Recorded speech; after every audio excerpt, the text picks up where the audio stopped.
Ma belle-mère a fait teinter sa cuillère en argent contre le bord de son assiette en porcelaine avec un bruit sec et sonore.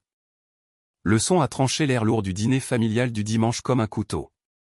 7 jours. Seulement 7 jours depuis que j'avais dit « oui » à l'église sans manuel.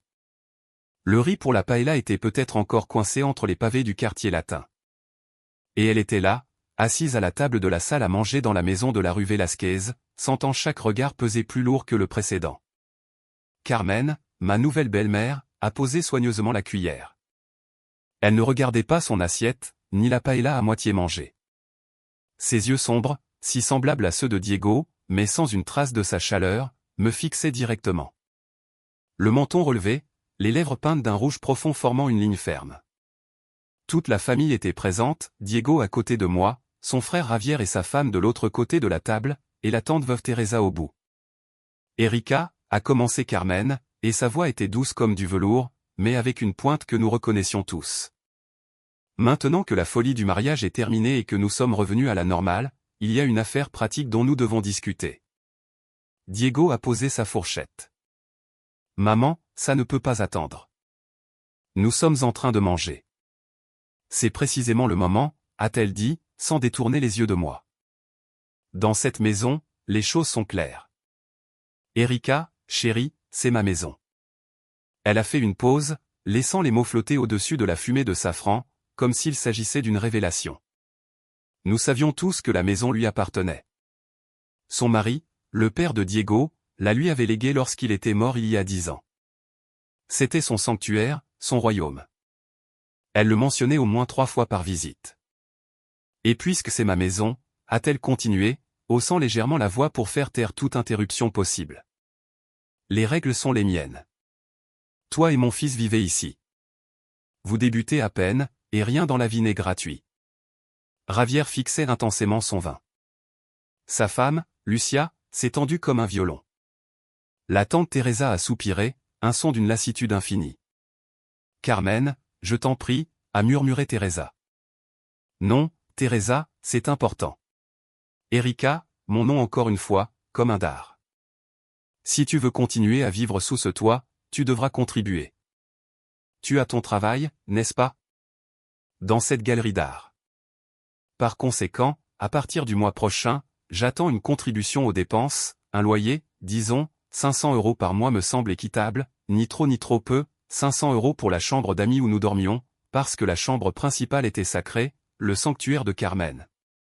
Pour partager la salle de bain avec Javier quand il venait en visite, pour le privilège de sentir le poisson frit le vendredi.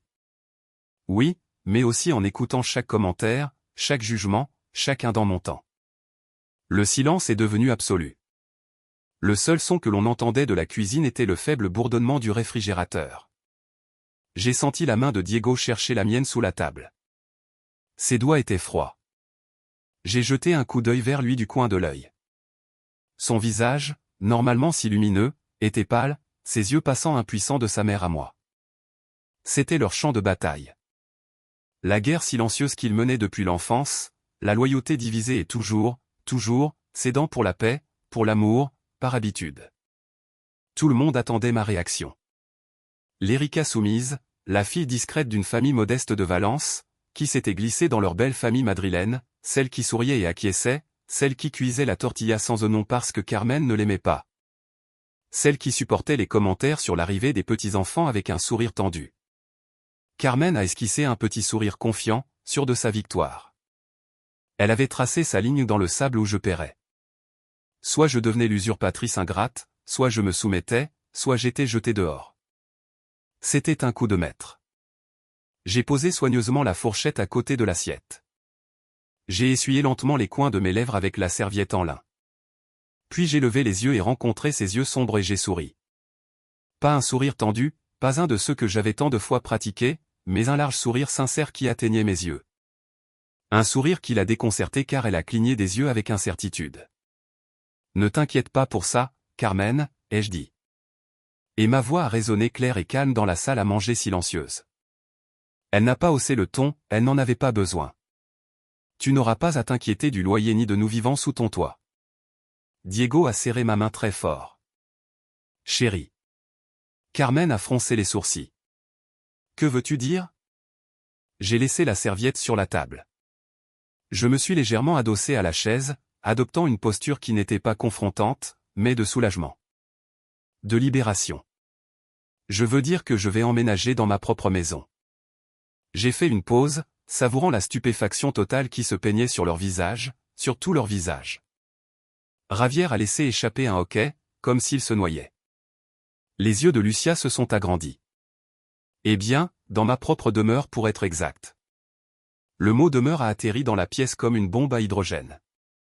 Silence. Puis un chœur d'exclamations étouffées. Quoi? A dit Carmen. Et sa voix a perdu toute sa douceur précédente. Elle était dure, incrédule. Erika, que dis-tu? La voix de Diego était un murmure de pure stupéfaction, presque de peur. C'est impossible, a lâché Ravière, retrouvant sa voix. De quoi parles-tu? Je me suis levé, poussant doucement la chaise. Le seul son était le raclement de ses pieds contre le parquet. J'ai regardé autour de moi la famille de mon mari, leurs visages figés dans des expressions de choc, d'incrédulité et, dans le cas de Carmen, une colère qui commençait à bouillonner sous la surface. J'ai dit de ne pas vous inquiéter. Je vous libère de notre fardeau. Diego et moi irons dans ma demeure dans le quartier de Salamanca. Comme ça, tu auras toute ta maison pour toi toute seule à nouveau. Ça te plaît? Tu mens? Carmen a bondi sur ses pieds, la chaise raclant violemment le sol. Son élégance avait disparu, remplacée par un tremblement furieux. Tu n'as pas de demeure. C'est une farce. Ta famille est de Valence. Tu travailles dans une galerie? Oui, je travaille dans une galerie, ai-je acquiescé calmement. Mais ma famille Carmen n'est pas seulement de Valence. J'ai fait un pas vers la porte de la salle à manger. Ma mère, qu'elle repose en paix, était une Aguirre. Le nom ne signifiait rien pour Ravière ou Lucia, mais j'ai vu le visage de la tante Teresa changer. Alors que les yeux fatigués de Carmen s'agrandissaient, elle s'est également figée. Dans certains cercles de Madrid, le nom Aguirre avait du poids, un poids associé à de grands domaines, à un héritage, à un type de richesse ancienne et discrète qui faisait paraître un appartement rue Velázquez modeste. Ta mère, Carmen, a-t-elle balbutié, sa confiance s'effritant, Maria de Los Angeles Aguirre. Je l'ai confirmé d'un léger hochement de tête. Le testament a été réglé il y a 6 mois. La maison est à moi. J'attendais simplement le bon moment pour emménager. Mon regard a rencontré celui de Diego. Il était livide, me fixant comme s'il ne m'avait jamais vu auparavant, et d'une certaine manière c'était le cas. Je crois que ce moment est maintenant. Erika, attends. Diego s'est levé, renversant sa chaise. Pourquoi ne m'as-tu rien dit? Une demeure, les Aguirre, mon Dieu. Tu avais d'autres soucis. Ai-je dit doucement et mon regard est brièvement allé vers Carmen, qui s'appuyait maintenant sur la table, comme si ses jambes se dérobaient. Et je devais être sûr de beaucoup de choses. Sans rien ajouter, je me suis retourné et j'ai quitté la salle à manger. Je n'ai pas couru. J'ai marché d'un pas ferme dans le couloir. J'ai pris mon sac et ma veste au porte-manteau près de la porte d'entrée. J'ai senti le poids de leur regard sur mon dos, le silence assourdissant que j'ai laissé derrière moi. Erika. La voix désespérée de Diego a retenti derrière moi alors que j'avais déjà la main sur la poignée. Je me suis retourné. Il était au bout du couloir avec une expression bouleversée. Derrière lui, dans l'embrasure de la porte de la salle à manger, la silhouette rigide de Carmen était visible, et plus loin, les visages curieux et stupéfaits des autres. Viens me trouver à l'hôtel Palace quand tu voudras parler, lui ai-je dit. Et ma voix n'a pas tremblé. Mais maintenant j'ai besoin d'air. J'ai besoin de sortir de ta maison. J'ai ouvert la porte et je suis sorti sur le palier, dans l'air doux de la nuit madrilène. La porte s'est refermée derrière moi avec un léger clic, noyant les sons de la maison, le début d'un cri étouffé de Carmen, la voix confuse de Diego, le chaos que je venais de semer. Je ne suis pas descendu immédiatement. Je me suis appuyé contre le mur froid du palier et seulement alors, quand la solide porte en bois m'a séparé d'eux, j'ai laissé mon corps trembler. Ce n'était pas de la peur, c'était de l'adrénaline. C'était la libération de 7 jours, 7 mois, 7 siècles de sourire et d'endurance. J'ai secoué la tête, redressé les épaules et je suis descendu. Mon téléphone vibrait déjà dans la poche de ma veste. Un appel de Diego. Je l'ai regardé, l'écran s'allumant dans la pénombre du hall. Je n'ai pas répondu. Non, je devais encore appeler Martha, mon avocate, puis l'agence de sécurité pour qu'ils ouvrent la maison de la rue Serrano. Ma maison, ma demeure. Je me suis souri à moi-même, un sourire sincère, en sortant dans la rue et en me perdant dans la foule du dimanche soir. Le jeu avait enfin commencé. L'air nocturne de Madrid a frappé mon visage, frais et plein du murmure de la ville. J'ai fermé les yeux un instant, appuyé contre le mur de pierre froid de l'entrée. Dans mon sac, le téléphone continuait de vibrer. Diego. 1, 2, 3 appels manqués. Puis un message. Erika, je t'en prie, reviens. Parlons. Où es-tu? Je n'ai pas répondu. Je ne pouvais pas. Pas encore. J'ai marché sans but, m'éloignant de la rue Velázquez, de cette maison qui n'avait jamais été un foyer. Les pavés craquaient sous mes talons. Je suis passé devant des terrasses pleines de gens rieurs, des couples se promenant, la vie normale d'un dimanche ordinaire. Je venais de faire exploser la mienne. Mes pensées sont revenues, non à la scène de la salle à manger, mais plus loin, à ma mère, Maria de Los Angeles, Aguirre Ruiz, tout le monde l'appelait Angeles, une petite femme, aux cheveux gris toujours attachés en un chignon impeccable et des yeux qui voyaient tout. Elle est morte d'un cancer il y a 2 ans, une maladie rapide et vicieuse qui l'a emportée en quelques mois. C'est sur son lit de mort dans la clinique privée de la Moraleja qu'elle m'a tout raconté. Je me souviens de l'odeur du désinfectant, du faible bourdonnement des appareils, de sa main incroyablement fragile dans la mienne. Erika, chérie, tu dois m'écouter, a murmuré sa voix, un fil de soie brisé. J'ai fait les choses d'une certaine manière pour te protéger des vautours, de la famille. Les yeux gonflés de larmes, tout ce que je pouvais faire était d'acquiescer. Maman, ne parle pas de ça maintenant. Repose-toi. Non, maintenant ou jamais. Elle a pris une inspiration, un son douloureux. La maison de la rue Serrano est à toi. Tout le rez-de-chaussée et les investissements. Le trust. Martha a tous les papiers.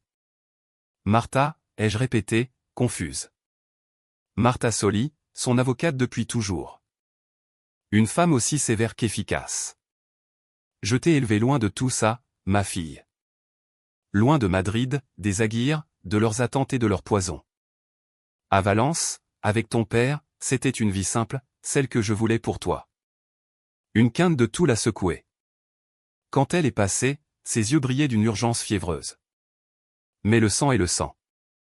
Tu es une Aguirre, et ce qui est à toi est à toi. Ne laisse personne, te faire sentir petite, ou te demander la permission d'occuper ta propre place dans le monde.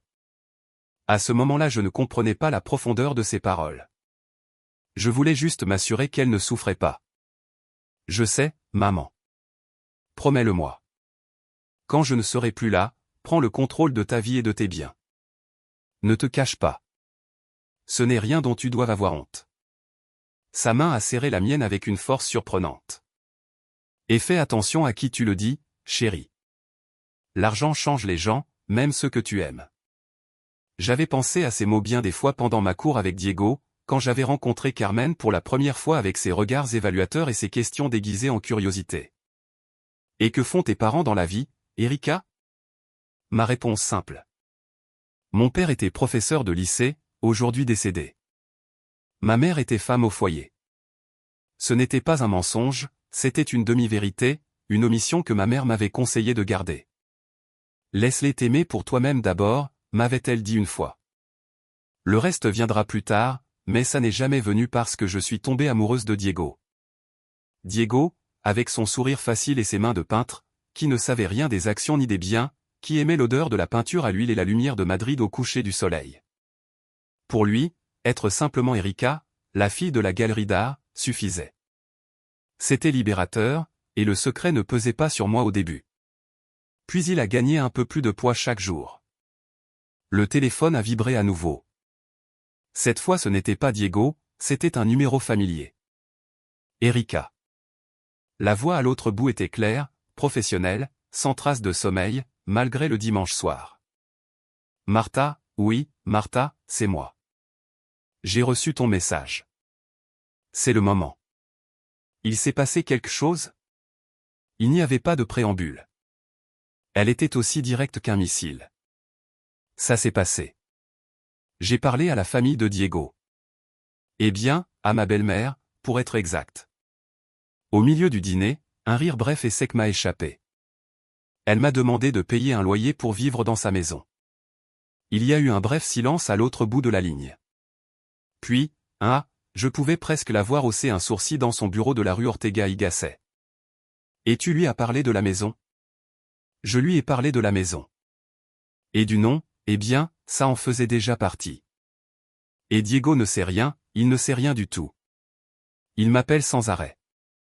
Il devra l'accepter. Son ton était pratique, sans compromis. Où es-tu maintenant? Je marche à Chambry, je crois. Va à l'hôtel Palace. Je te réserve une suite.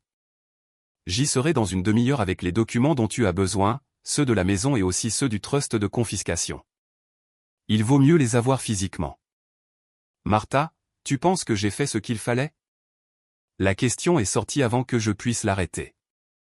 Une fissure dans la façade de sécurité que je venais d'afficher. Martha a soupiré et sa voix s'est adoucie. Juste un peu, Erika.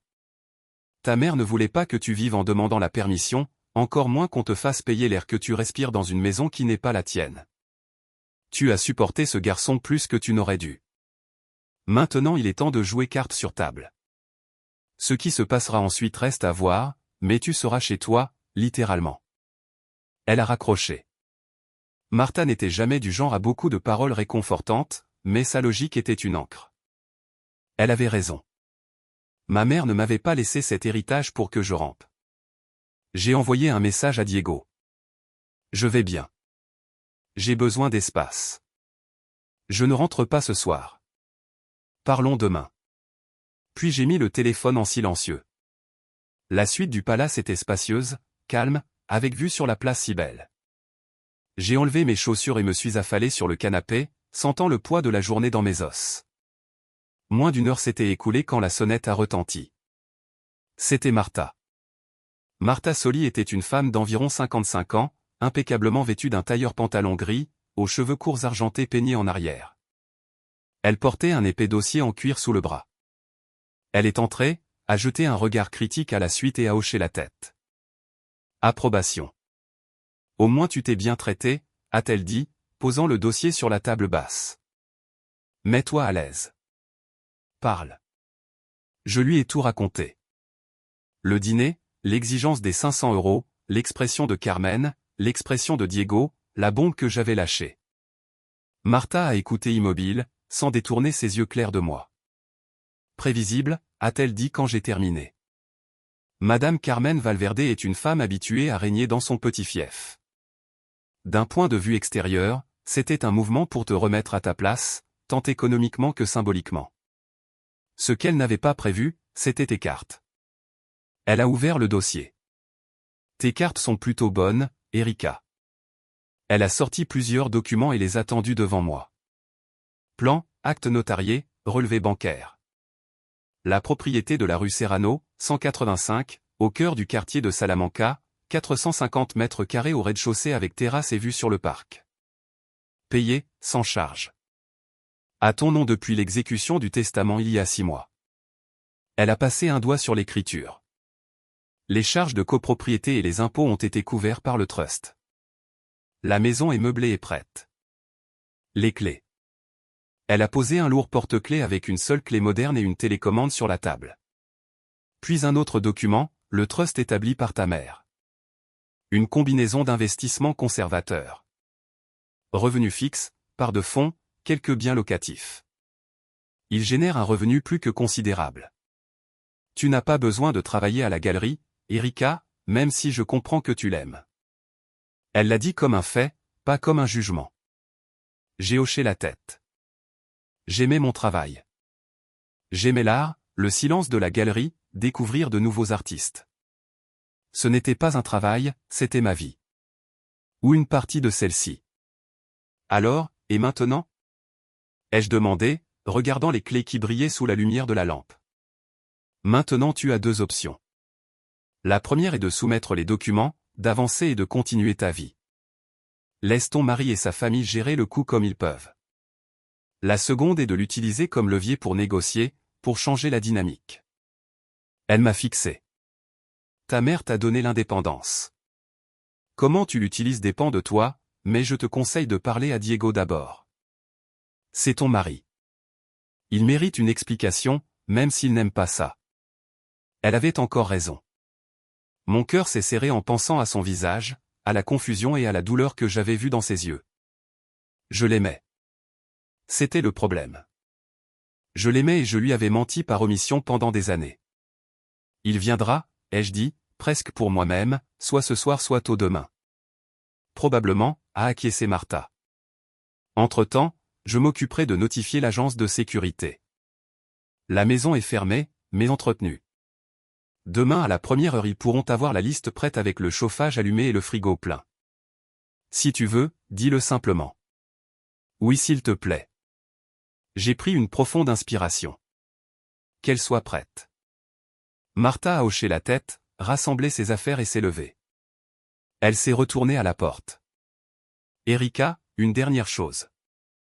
Ne te sens pas coupable. Ton secret n'était pas malveillant, c'était une protection. Ta mère l'a fait pour protéger son héritage, et tu l'as maintenu pour protéger ta relation. Maintenant il est temps de te protéger toi et ton mariage, s'il en vaut la peine. Quand elle est partie, le silence dans la suite était absolu.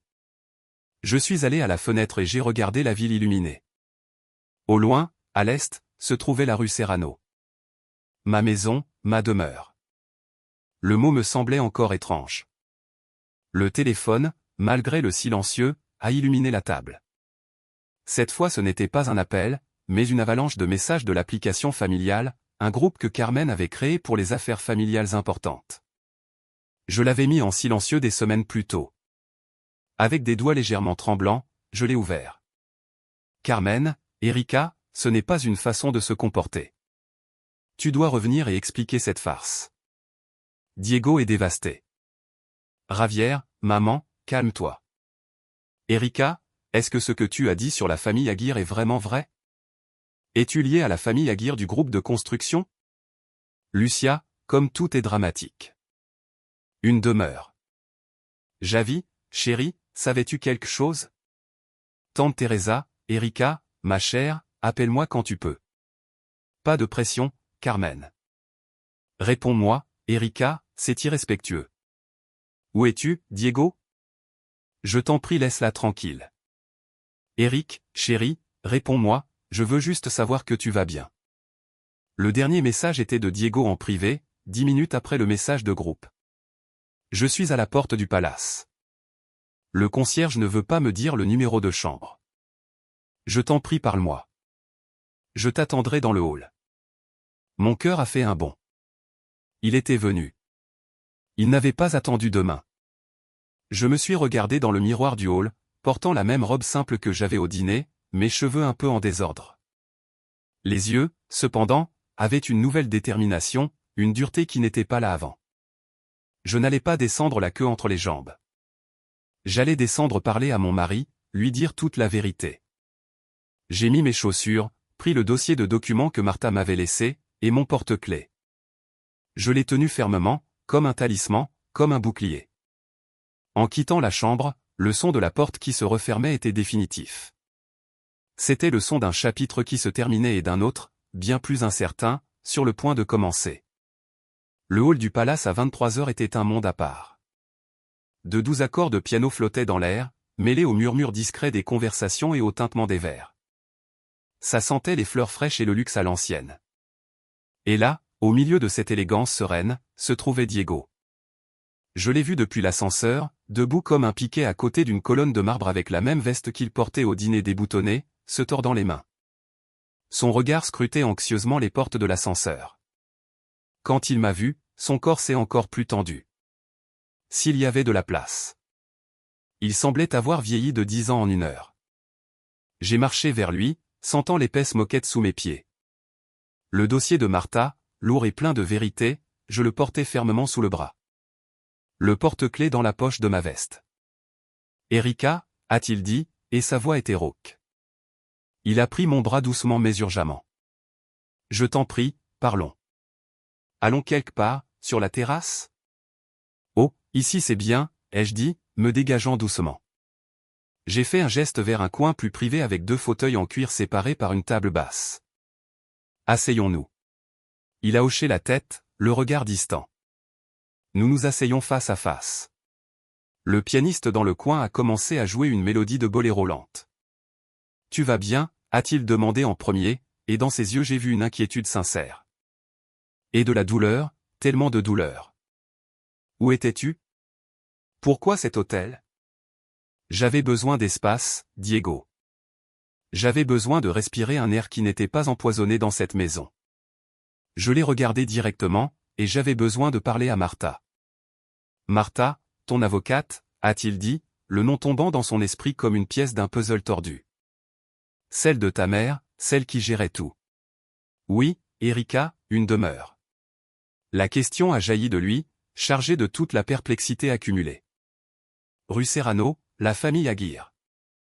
Oh mon Dieu, que se passe-t-il? Qui es-tu? Je suis la même personne que j'ai toujours été, ai-je murmuré. Celle que tu as rencontrée à l'exposition de ce peintre portugais, celle qui s'est énervée quand tu m'as invité pour un café. Celle qui t'a épousé la semaine dernière. Mais tu ne m'as pas dit que tu étais millionnaire. Sa voix a légèrement monté, et quelques têtes se sont tournées dans notre direction. Elle a baissé le ton, forçant les mots entre ses dents serrées. Pourquoi? Pourquoi me l'as-tu caché? Tu ne me faisais pas confiance? C'était là, la question que je craignais le plus, celle que je m'étais posée 1000 fois. Au début j'ai commencé à choisir les mots avec soin, parce que ma mère me l'avait demandé. Je voulais que les gens m'aiment pour qui j'étais, pas pour mon nom de famille ou mon compte en banque. Tu m'as aimé pour qui j'étais et c'était merveilleux, c'était réel. J'ai pris une inspiration. Puis, quand j'ai rencontré ta famille, ta mère, j'ai vu comment elle regardait les gens, comment elle mesurait, comment elle évaluait. J'avais peur que si je savais tout, les choses seraient différentes. Je te presserais pour, je ne sais pas, demander de l'argent, investir dans je ne sais quoi. Oh, pire encore, il me mépriserait pour être une fille riche jouant à la bohème dans une galerie. Je ne voulais pas ce jugement. Je voulais une chance équitable. Une chance équitable, a-t-il répété. Et il y avait de l'amertume dans sa voix. Me mentir. Je ne t'ai pas menti. J'ai omis. C'est différent. Non, Erika, ce n'est pas différent. Il a passé une main dans ses cheveux avec désespoir. C'est ma vie. Notre vie est quelque chose de fondamental, et notre maison aussi. Tu l'as fait pendant des mois, des années. Avoir une maison ici à Madrid et vivre en invité dans la maison de ma mère, dormir dans la chambre de mes grands-parents, supporter leurs commentaires. Mon Dieu, ça ressemble à une mauvaise blague. Ce n'était pas une blague, ai-je dit, ma voix se durcissant. C'était un choix stupide peut-être. Je pensais que si je tenais bon, si je prouvais que je n'étais pas une snob, que je pouvais m'adapter, les choses changeraient, que ta mère m'accepterait. Et puis, quand le moment serait venu, je te dirais tout et nous irions vivre ensemble dans notre endroit. J'ai ouvert le dossier sur la petite table. C'est notre endroit, Diego. J'ai sorti les documents. La première feuille était une copie de l'acte. J'ai glissé le papier vers lui. Regarde. Rue Serrano, 185. Rez-de-chaussée, 450 mètres carrés. À mon nom, sans charge. Il a pris le papier avec des doigts qui tremblaient légèrement. Ses yeux ont parcouru les lignes, le sceau du notaire, mon nom complet, Erika Aguirre Mendoza, et l'a posé sur la table comme s'il la brûlait. Et ça continue, produisant un relevé sommaire du trust de saisie, fait partie de l'autre chose. Investissement, revenu. Ce n'est pas que je sois millionnaire, Diego, c'est que je n'ai pas besoin de travailler. Je travaille parce que je veux. Il n'a même pas regardé le second document. Il m'a regardé et dans ses yeux il y avait une tempête d'émotions, incrédulité, douleur, trahison et une étincelle de quelque chose qui pouvait être de l'espoir ou du ressentiment. Et quand allait-il être le bon moment, Erika a-t-il demandé, sa voix maintenant plate et fatiguée. Après que ma mère t'ait facturé la seconde note, quand tu aurais dû nettoyer la salle de bain pour payer la nourriture, ce n'est pas juste. La douleur dans ces mots m'a frappé. Tu ne m'as jamais demandé de payer quoi que ce soit. Tu ne m'as jamais demandé de contribuer. C'était elle aujourd'hui. Et c'était la goutte d'eau. Je n'allais pas rester là à payer le privilège d'être méprisé. Je ne suis pas si stupide. Et qu'est-ce que je suis dans tout ça? Il s'est penché en avant, les coudes sur les genoux. Ton mari, l'idiot qui ne savait pas qui il épousait, qui défendait sa petite amie modeste quand sa mère faisait des remarques indirectes, qui se disputait avec elle parce qu'elle ne te traitait pas comme une égale. C'était toute une farce, tu étais là à rire de nous en silence. Ça m'a fait mal. Ça m'a fait profondément mal. Les larmes ont piqué mes yeux, mais j'ai refusé de les laisser couler. Je n'ai jamais ri de toi, Diego. Je le jure. Je t'aime. Et c'est pourquoi j'ai gardé le silence, par peur de te perdre. Par peur que ça, j'ai pointé les documents, change ce que nous avions. Et regarde ce qui se passe. Ça l'a déjà changé. Il s'est adossé au fauteuil, fixant le plafond voûté. Il avait l'air vaincu. Alors maintenant quoi? Que veux-tu que je fasse? Venir avec toi dans ta demeure et vivre comme un prince consort, laissant ma mère là avec un couteau entre les dents, pensant que je suis un chasseur de fortune. Tu n'as rien à faire, ai-je dit. Et ma voix a sonné froide, même à mes propres oreilles. Je rentre chez moi demain. Tu peux rester rue Velasquez, ou tu peux venir avec moi, ou nous pouvons prendre du temps. À toi de voir. Ne me fais pas choisir comme ça. Et il a explosé, frappant sa paume sur la table. Le bruit a fait sursauter le pianiste, qui a perdu le rythme une seconde. Nous venons de nous marier. Ça devrait être notre lune de miel. Non. Une guerre froide avec des papiers impliqués. Ta mère a commencé la guerre, Diego, lui ai-je rappelé dans un murmure tendu. Non, je me suis seulement défendu avec les armes que j'ai. Il s'est levé, me tournant le dos. Ses épaules se soulevaient et retombaient avec sa respiration saccadée. Je l'ai regardé le cœur dans la gorge. J'avais parié gros. J'avais perdu le contrôle de la situation, mais j'avais gagné ma liberté. Le prix, cependant, pouvait être lui. J'ai besoin de réfléchir, a-t-il enfin dit, sans se retourner. J'ai besoin d'air. C'est trop, Diego. J'ai appelé, et cette fois ma voix a tremblé. Est-ce que tu m'aimes encore? Il s'est retourné lentement. Son visage était un masque de confusion et de douleur. Je ne sais pas, Erika. En ce moment, je ne sais même pas qui tu es. Ces mots étaient comme un poignard. Je me suis levé aussi, rassemblant les documents. Alors va. Réfléchis. Quand tu sauras la réponse, tu sais où me trouver. Chez moi, celle de Serrano, ou ici à l'hôtel jusqu'à demain. Il a hoché la tête, une grimace amère se formant sur ses lèvres. Ta maison sonne si étrange. Il a fait un pas vers moi, et pendant une seconde j'ai pensé qu'il allait m'enlacer ou m'embrasser ou me crier dessus, mais il est simplement passé. Demain, a-t-il murmuré et il s'est éloigné à travers le hall luxueux, loin de moi. Je me suis affalé dans le fauteuil, me sentant vide. J'avais gagné la bataille, mais peut-être avais-je perdu la guerre. Mon téléphone, toujours en silencieux, s'est illuminé à nouveau. Cette fois c'était un message d'un numéro inconnu. Je l'ai ouvert prudemment. Erika, c'est Ravière. J'ai besoin de te parler. C'est urgent.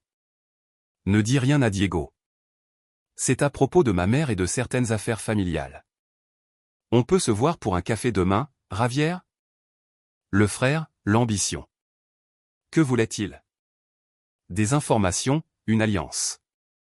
Le jeu n'était clairement pas terminé, il avait seulement changé de plateau. Avant que je puisse répondre, un autre message est arrivé, cette fois de la tante Teresa. Ma chère, je sais que ça doit être une nuit horrible, mais ce qui est arrivé à ta mère, Maria de Los Angeles Aguirre. Il y a de nombreuses années, ta mère et moi avons siégé ensemble dans un comité caritatif. C'était une femme admirable, courageuse, comme tu l'as été ce soir. Appelle-moi quand tu veux parler. Peut-être que je peux t'aider à comprendre ma belle-sœur. Elle a ses raisons, même si elle ne justifie pas ses actes. Prends soin de toi. Une possible alliée en territoire ennemi. Ou peut-être simplement une autre pièce mobile. Épuisé. J'ai rangé le téléphone. Les larmes ont enfin surgi. silencieuse, amère. Pour personne d'autre que moi, le pianiste qui continuait à jouer son triste boléro dans le coin. Pendant que je pleurais silencieusement au palace, dans l'appartement de la rue Vélasquez, la tempête faisait rage. Carmen n'avait pas pu dormir. Elle avait appelé tous ses contacts, ses amis du club, son conseiller fiscal, même le gérant de l'immeuble, qui avait un cousin notaire. Les Aguirre, oui, bien sûr je les connais, lui avait dit une vieille amie, sa voix dégoulinant de curiosité morbide.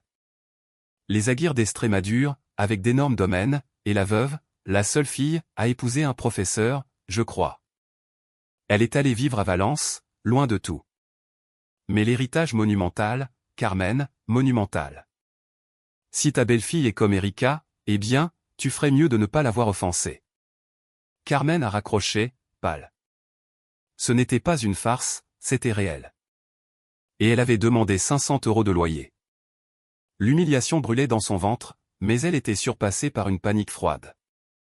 Et si Erika lui prenait Diego, et si elle emmenait son fils dans cette demeure et qu'elle restait seule, transformée en la sorcière dont tout Madrid parlerait? Elle ne l'a pas dit à voix haute dans le salon vide. Elle ne pouvait pas le permettre. Elle devait reprendre le contrôle. Elle devait parler à Diego, lui faire voir. Mais Diego n'était pas rentré. La sonnette a retenti. Ce n'était pas Diego, c'était Javier, accompagné d'une Lucia visiblement émue. Mère, c'est vrai? Erika est l'une des Aguirre de l'entreprise de construction, a demandé Javier sans la saluer, ses yeux brillant d'une lumière que Carmen connaissait trop bien, la lumière de l'opportunité. Il semble que oui, a dit Carmen froidement, se rasseyant dans son fauteuil, enveloppée dans sa robe de soie. Bien qu'elle ne m'ait montré aucun papier. Il pourrait être faux. J'ai cherché sur Internet, a dit Lucia, sortant son téléphone. Regarde, voici une chronique mondaine d'il y a des années. Le mariage discret de Maria de Los Angeles Aguirre avec le professeur Mendoza. Et ici dans le coin de la photo, c'est elle, n'est-ce pas? C'est Erika enfant. Carmen a pris le téléphone. La photo était de mauvaise qualité, mais on pouvait reconnaître la fille aux cheveux sombres à côté d'une femme élégante. Son cœur s'est figé. C'était vrai. Toute la vérité. Ça n'a pas d'importance maintenant, a dit Javier, s'asseyant devant elle. Ce qui importe, c'est ce que Diego fait maintenant. Il le savait. Il n'était pas aussi surpris que nous. Plus. Carmen a serré les lèvres. Il est sorti après elle, et n'est pas revenu. S'il va avec elle, Javier a laissé la phrase en suspens dans l'air. Si elle va vivre dans une demeure à Serrano, mère, les possibilités pour Diego et pour nous. Cette famille a des connexions, de l'influence. Ça pourrait être une grande opportunité pour la galerie de Diego, pour mon entreprise. Carmen l'a regardé avec mépris. Tu penses profiter de ce mensonge? Ce n'est pas un mensonge, c'est de la chance, a corrigé Javier avec impatience. Diego a épousé une héritière. C'est une bonne chose.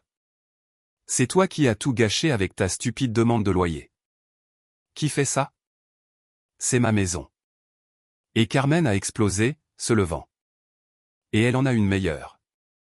Javier lui a répliqué. Se levant aussi. Tu ne comprends pas? Tu n'as plus de pouvoir sur elle ni sur Diego s'il prend son parti. Tu as perdu, mère. À moins que quoi? A demandé Carmen d'une voix dangereusement basse. Javier s'est approché. À moins que tu ne t'assures que Diego ne prend pas leur parti, qu'il voit le mensonge, la tromperie, qu'il se sente si trahi qu'il choisisse de rester ici avec toi, avec sa famille. Carmen l'a regardé, son fils, l'ambitieux, le pratique. Il ne se souciait pas de l'amour de Diego ni de son bonheur. Il se souciait de l'accès à cette richesse, à ce monde, et soudain ses intérêts s'alignaient avec les siens. Elle ne voulait pas perdre son fils. Javier voulait gagner de l'influence. Pour tous les deux, séparer Diego d'Erika était crucial. Et comment on fait ça, a demandé Carmen. Sa voix, maintenant contrôlée, était froide comme le marbre. Javier a souri, un sourire qui n'atteignait pas ses yeux. Laisse-moi faire. Je lui parlerai, et toi, mère, va devoir faire quelque chose de très difficile. Le quoi? S'excuser. Carmen a mis une main sur sa poitrine comme si elle avait été poignardée. Jamais. Elle. Non, non, pas elle, Diego. Dis-lui que tu t'es laissé emporter, que tu étais stressé, que tu voulais juste aider aux dépenses, mais que tu l'as mal géré. Que tu regrettes? Tu veux arranger ça? La voix de Javier était maintenant douce, persuasive. Gagne Diego. Fais-lui voir que sa famille est ici, sa mère qu'il aime. Entre-temps, je m'assurerai que Madame Aguirre montre ses vraies couleurs de menteuse et de snob. Carmen a pris une profonde inspiration. L'humiliation de s'excuser, de s'abaisser, mais c'était pour Diego, pour ne pas le perdre. Elle a hoché la tête lentement. D'accord. Mais fais-le bien, Javier. Nous ne pouvons pas échouer. Nous n'échouerons pas, a dit Javier, et son regard s'est tourné vers la fenêtre, vers la nuit madrilène où son frère et sa mystérieuse femme menaient leur propre bataille. C'est à ça que sert la famille. Le matin est arrivé avec une lumière froide et claire filtrant à travers les lourds rideaux de la suite. Je n'avais pas dormi. J'étais allongé sur l'énorme lit, fixant le plafond, repassant chaque mot, chaque regard de la nuit précédente. La douleur dans la voix de Diego, le vide qu'il avait laissé en partant, et au fond une étincelle de colère. Colère envers Carmen pour avoir forcé cette situation. Colère envers moi-même pour ne pas avoir été courageuse avant. Colère envers le monde pour faire que l'argent change tout. Le téléphone a sonné à 8 heures. C'était Martha. La maison est prête. Le chauffage est allumé. Le réfrigérateur a les bases. Le service de nettoyage est venu à la première heure. Les clés sont à la réception à ton nom. Tu y vas? Oui, ai-je répondu d'une voix rauque. Aujourd'hui. Bien. Et Erika Diego est venu hier soir. Il est parti. Il est blessé. Martha a soupiré à l'autre bout de la ligne. C'est compréhensible. Donne-lui du temps, mais ne le laisse pas te faire sentir coupable. Tu n'as pas braqué une banque, tu as hérité de ce qui était à toi. Elle a raccroché. Ses paroles étaient un baume logique, mais elles n'apaisaient pas la douleur dans ma poitrine. Je me suis habillé en jean et pull simple, rien qui me fasse ressembler à la propriétaire d'une demeure. Je suis descendu pour le petit déjeuner, mais le café avait un goût de cendre. Juste au moment où je payais la note, je l'ai vu entrer dans le hall. Diego semblait avoir vieilli d'une autre décennie. Yeux enfoncés, barbe naissante, les mêmes vêtements froissés que la nuit précédente. Il a croisé mon regard et s'est approché comme si chaque pas le pesait. « Salut », a-t-il dit. Sa voix un murmure rauque. « Salut. » Je ne savais pas quoi dire d'autre. « Tu veux un café ?» Il a secoué la tête. « Je ne suis pas venu ici pour que tu me montres la maison. » Il a prononcé le dernier mot comme s'il s'agissait d'une langue étrangère. « Diego, je t'en prie, Erika, j'ai besoin de le voir. J'ai besoin de comprendre. » J'ai hoché la tête. Il n'y avait pas de retour en arrière. D'accord. Allons-y, le trajet en taxi était silencieux, inconfortable. Je regardais par la fenêtre, il regardait ses mains. Le chauffeur de taxi fredonnait une chanson à la radio. La distance entre le palace et la rue Serrano était courte, mais chaque mètre semblait un abîme. L'immeuble était majestueux, en pierre claire, avec une façade impeccable et une solide porte en bois sculpté. Ce n'était pas un bloc d'appartements modernes, c'était une demeure rénovée avec seulement 2 appartements par étage. Je suis sorti du taxi, et Diego a suivi, fixant la façade avec incrédulité. C'est le numéro 185, ai-je dit inutilement. J'ai sorti mon porte-clés. Ce n'était pas seulement une clé, mais une télécommande pour ouvrir la grande porte d'entrée principale, qui s'est refermée avec un clic. Nous sommes entrés dans un vestibule privé avec un sol en marbre, un escalier en colimaçon en fer forgé menant à l'étage supérieur, et un ascenseur discret. Ça sentait la cire d'abeille et le citron, propre et vide. L'ascenseur n'est que pour cet appartement et celui du dessus, ai-je expliqué, appuyant sur le bouton. Les portes se sont ouvertes silencieusement. Nous sommes montés. Quand elles se sont rouvertes, nous étions dans un hall plus grand que le salon de la maison de Carmen. La lumière inondait. L'eau ruisselait à travers des fenêtres hautes donnant sur un balcon continu et au-delà, les cimes des arbres du parc du Retiro. Les sols étaient en bois sombre et brillant. Les murs étaient blancs et hauts, certains avec des moulures en plâtre. Il y avait des meubles modernes mais classiques, un énorme canapé en lin, des fauteuils en cuir, un énorme tapis persan usé au centre, et des peintures abstraites grand format sur les murs. Ma mère avait bon goût. C'était élégant, discret, cher, et complètement dépourvu de vie. Diego n'a rien dit. Il est entré comme un somnambule, a traversé le hall et a regardé dans le salon principal. Ses yeux se sont encore plus agrandis. La pièce était énorme, avec une cheminée en marbre noir et des étagères remplies de livres allant jusqu'au plafond. Au fond, des portes vitrées donnaient sur une terrasse couverte de plantes. « Mon Dieu !» a-t-il enfin murmuré. Sa voix résonnait dans l'espace vide. Il y a 6 chambres, 4 salles de bain complètes, une kitchenette et une cuisine principale, un bureau, un home cinéma. J'ai listé mécaniquement, comme une agente immobilière. La terrasse fait environ 80 mètres carrés. Les vues sont sur le parc. 80 mètres carrés, a-t-il répété comme s'il ne comprenait pas le concept. Sa propre galerie d'art n'était pas de 80 mètres carrés au total. Il a marché jusqu'au centre de la pièce, tournant lentement, absorbant tout. Son regard passait des peintures aux meubles à la lampe design suspendue au haut plafond. Il n'y avait aucune joie sur son visage, seulement de l'étonnement et une profonde confusion. « Et tout ça est à toi ?» a-t-il demandé, se tournant vers moi. « Seulement à toi. »« Oui, hérité de ma mère à mon nom. »« Et combien ça vaut ?»« Je ne sais pas exactement. »« Plusieurs millions. » Martha a les détails. Il a laissé échapper un rire bref, sec, sans humour. « Plusieurs millions. Je t'ai offert des boucles d'oreilles en argent pour ton anniversaire et nous discutions si nous pouvions nous permettre d'aller à Minorque ou Majorque en vacances. » Son ton m'a déchiré. Diego, ça n'avait pas d'importance. Les vacances avec toi à Majorque étaient parfaites. Je porte les boucles maintenant. Et c'était vrai. Les petites boucles d'oreilles en argent avec une minuscule forme de pinceau brillaient à mes lobes. Bien sûr que ça importe, a-t-il explosé et sa voix résonnait dans la pièce vide. Ça importe parce que ça change tout. Change l'équilibre, change la perspective. Je pensais que nous étions une équipe. 2 personnes qui débutent, avec des emplois instables, avec des rêves, luttant ensemble contre ma mère, économisant pour un appartement et tout le temps tu avais ça. Il a balayé l'espace d'un large geste furieux.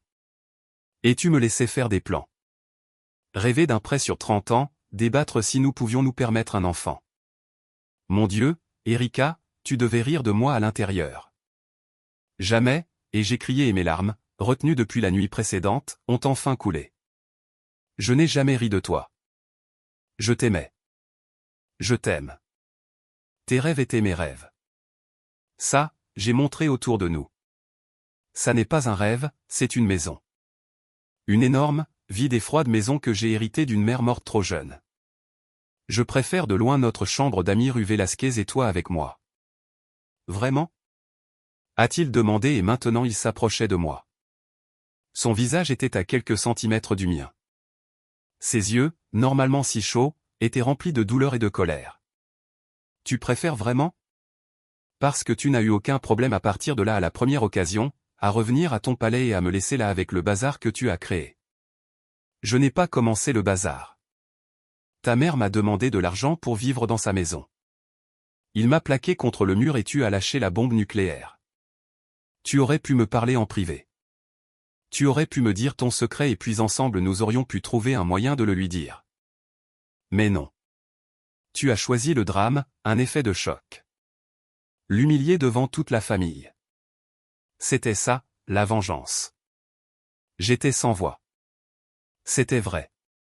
Une partie de moi avait savouré voir le visage de Carmen quand je l'avais frappé si fort en retour. Non, ce n'était pas seulement la vengeance, ai-je dit. Mais ma voix sonnait faible. C'était que j'en avais assez, Diego, assez de baisser la tête.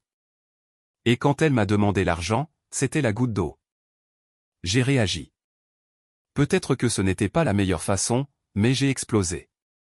Il s'est retourné, se frottant le visage avec les mains. Alors qu'est-ce que je suis censé faire maintenant, Erika ? Je déménage ici avec toi. Je deviens le jeune monsieur qui vit au crochet de sa femme.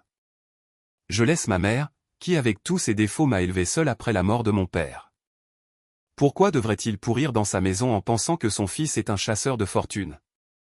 Tu n'es pas un chasseur de fortune, tu es mon mari. Un mari qui n'a pas pensé à signer un contrat de mariage parce que sa femme n'avait pas un sou. Ou si tu en as, Martha t'a fait signer quelque chose à mon insu. Il y avait de la suspicion dans sa voix maintenant. Une suspicion qui m'a transpercé comme un couteau. Je n'ai pas murmuré, me sentant sale. Il n'y a pas de contrat de mariage.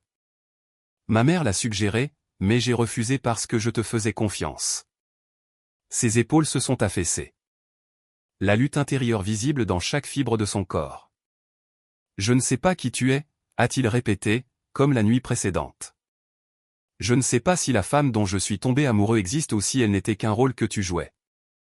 Et je ne sais pas si je veux vivre dans ce musée. Il a regardé autour de lui avec dédain. C'est beau, c'est impressionnant, et ça n'a pas d'âme, il n'y a rien de nous dedans. Ces paroles m'ont frappé avec une force inattendue. C'était vrai. La maison était magnifique, mais ce n'était qu'une coquille vide. Un monument au passé de ma mère, pas au nôtre. Il n'y avait pas nos livres sur les étagères, ni nos photos de travers sur le mur, ni la tasse LED qu'il utilisait pour le café et que je détestais. Nous pourrions lui donner une âme, ai-je dit, mais ça sonnait comme une supplique, pas comme une déclaration. Ensemble il m'a regardé et pendant une seconde j'ai vu l'homme dont j'étais tombé amoureuse percer à travers la douleur. Mais ce n'était qu'une seconde. J'ai besoin de temps, Erika. Du temps pour la vérité. Non, pas ici dans mon atelier ou dans la galerie ou n'importe où qui ne sente pas l'argent ancien et les secrets. Il a hoché la tête, comme pour se le confirmer à lui-même. Je vais partir. Je ne retourne pas encore chez ma mère. Je vais rester à la galerie quelques jours. J'ai un canapé lit là-bas. Diego, je t'en prie. Non, Erika, pas pour l'instant. Il s'est approché de la porte, puis s'est retourné. Je t'aime. Ou j'aimais la femme que je pensais que tu étais, mais j'ai besoin de respirer. Et toi, tu dois décider ce que tu veux. Veux-tu être Erika, ma femme, ou Madame Aguirre, l'héritière qui vit dans une demeure? Parce que parfois je ne pense pas que tu puisses faire les deux. Et avec ça, il est parti. Le son de ses chaussures usées sur le sol en marbre du hall a résonné jusqu'à ce que la porte de l'ascenseur se referme. Et puis le silence, un énorme, cher et vide silence. Je me suis affalé sur le canapé en lin, qui sentait le propre et la poussière, et j'ai pleuré. J'ai pleuré pour mon mariage qui s'effondrait, pour la colère de Diego, pour la solitude de cette immense maison, et pour ma mère, qui peut-être avec ses bonnes intentions m'avait condamné à ça. Pendant que je pleurais dans mon salon vide, rue Velasquez, le matin était tendu et plein de manœuvres. Carmen, suivant les conseils de Ravière, avait préparé le petit déjeuner préféré de Diego, jus d'orange fraîchement pressé, toast à l'huile et à la tomate. Elle l'attendait à la table, vêtue d'une tenue confortable pour la maison, pas dans ses vêtements formels habituels. Elle voulait paraître vulnérable, repentante, mais Diego n'est pas apparu. Au lieu de cela, elle a reçu un appel de Ravière. Mère, j'ai demandé autour de moi. La maison de Serrano existe et lui appartient ou a un trust à son nom. C'est légitime. Carmen a serré le verre de jus. Combien? Elle n'est pas à vendre, donc c'est difficile à savoir. Mais à cause de l'emplacement, le prix au mètre carré, nous parlons de 4 ou 5 millions. Facile, et ce n'est que la propriété. Il y en a plus selon mes contacts. Investissement, un portefeuille considérable. Un lourd silence est tombé sur la ligne. 5 millions était un chiffre qu'elle ne pouvait même pas imaginer. Son appartement, dans un bon quartier, valait peut-être un et était à moitié payé. Et Carmen a demandé d'une voix dure, alors et si nous devons être intelligents? Diego est là maintenant, n'est-ce pas? Avec elle. Je ne sais pas. Il n'est pas revenu. Ravière a marmonné. Tu dois le localiser. Tu dois lui parler avant qu'elle ne lui lave le cerveau. Fais-lui voir qu'elle lui a menti pendant des années. Ce n'est pas normal. Il insiste sur la famille, la loyauté. Je sais, Ravière, a dit Carmen avec irritation. Mais et s'il choisit la demeure? Et s'il va vivre là? Alors, a dit Ravière, sa voix devenant froide et calculatrice, nous devrons nous assurer qu'il ne nous coupe pas de lui et de son argent. Tu es sa mère, tu as des droits. Et lui, eh bien, c'est mon frère. La famille d'abord, n'est-ce pas? Carmen n'a pas répondu. L'ambition de Ravière était trop transparente, mais dans ce cas ses objectifs coïncidaient. Elle ne pouvait pas perdre Diego. Elle a raccroché et a appelé le portable de son fils. Ça allait directement sur la messagerie. Diego, chéri, c'est maman. Je t'en prie, appelle-moi. Je suis vraiment désolé, vraiment. C'était une erreur de demander de l'argent à Erika. J'étais stressé. Je n'ai pas réfléchi. Je veux juste parler, fils.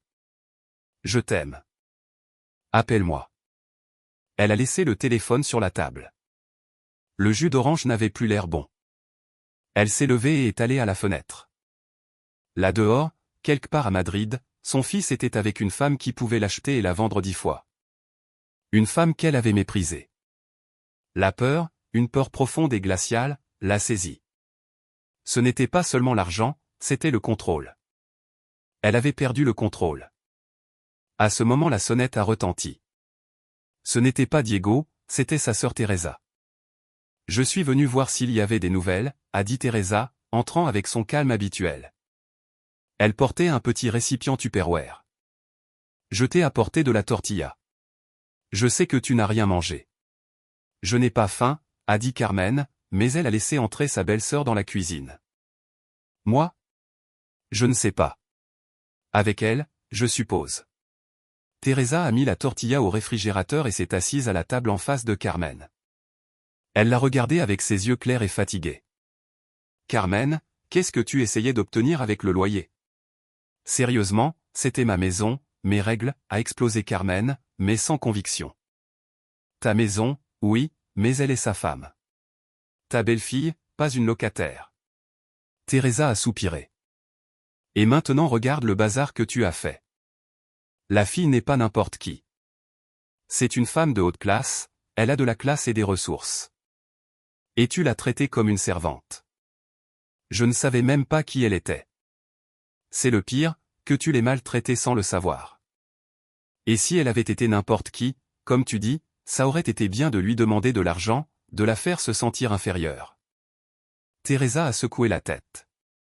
Parfois, Carmen, tu ressembles exactement à ta belle-mère, et tu sais combien tu as souffert avec elle. La comparaison a frappé Carmen comme un coup de poing. Sa belle-mère, une femme froide et dominatrice, qui ne l'avait jamais considérée assez bonne pour son fils, qui lui rappelait toujours qu'elle vivait dans sa maison. C'est différent, a-t-elle murmuré, mais faiblement. Ce n'est pas. Et maintenant, soit tu t'excuses vraiment soit tu perds ton fils. Il l'aime. C'était clair au mariage.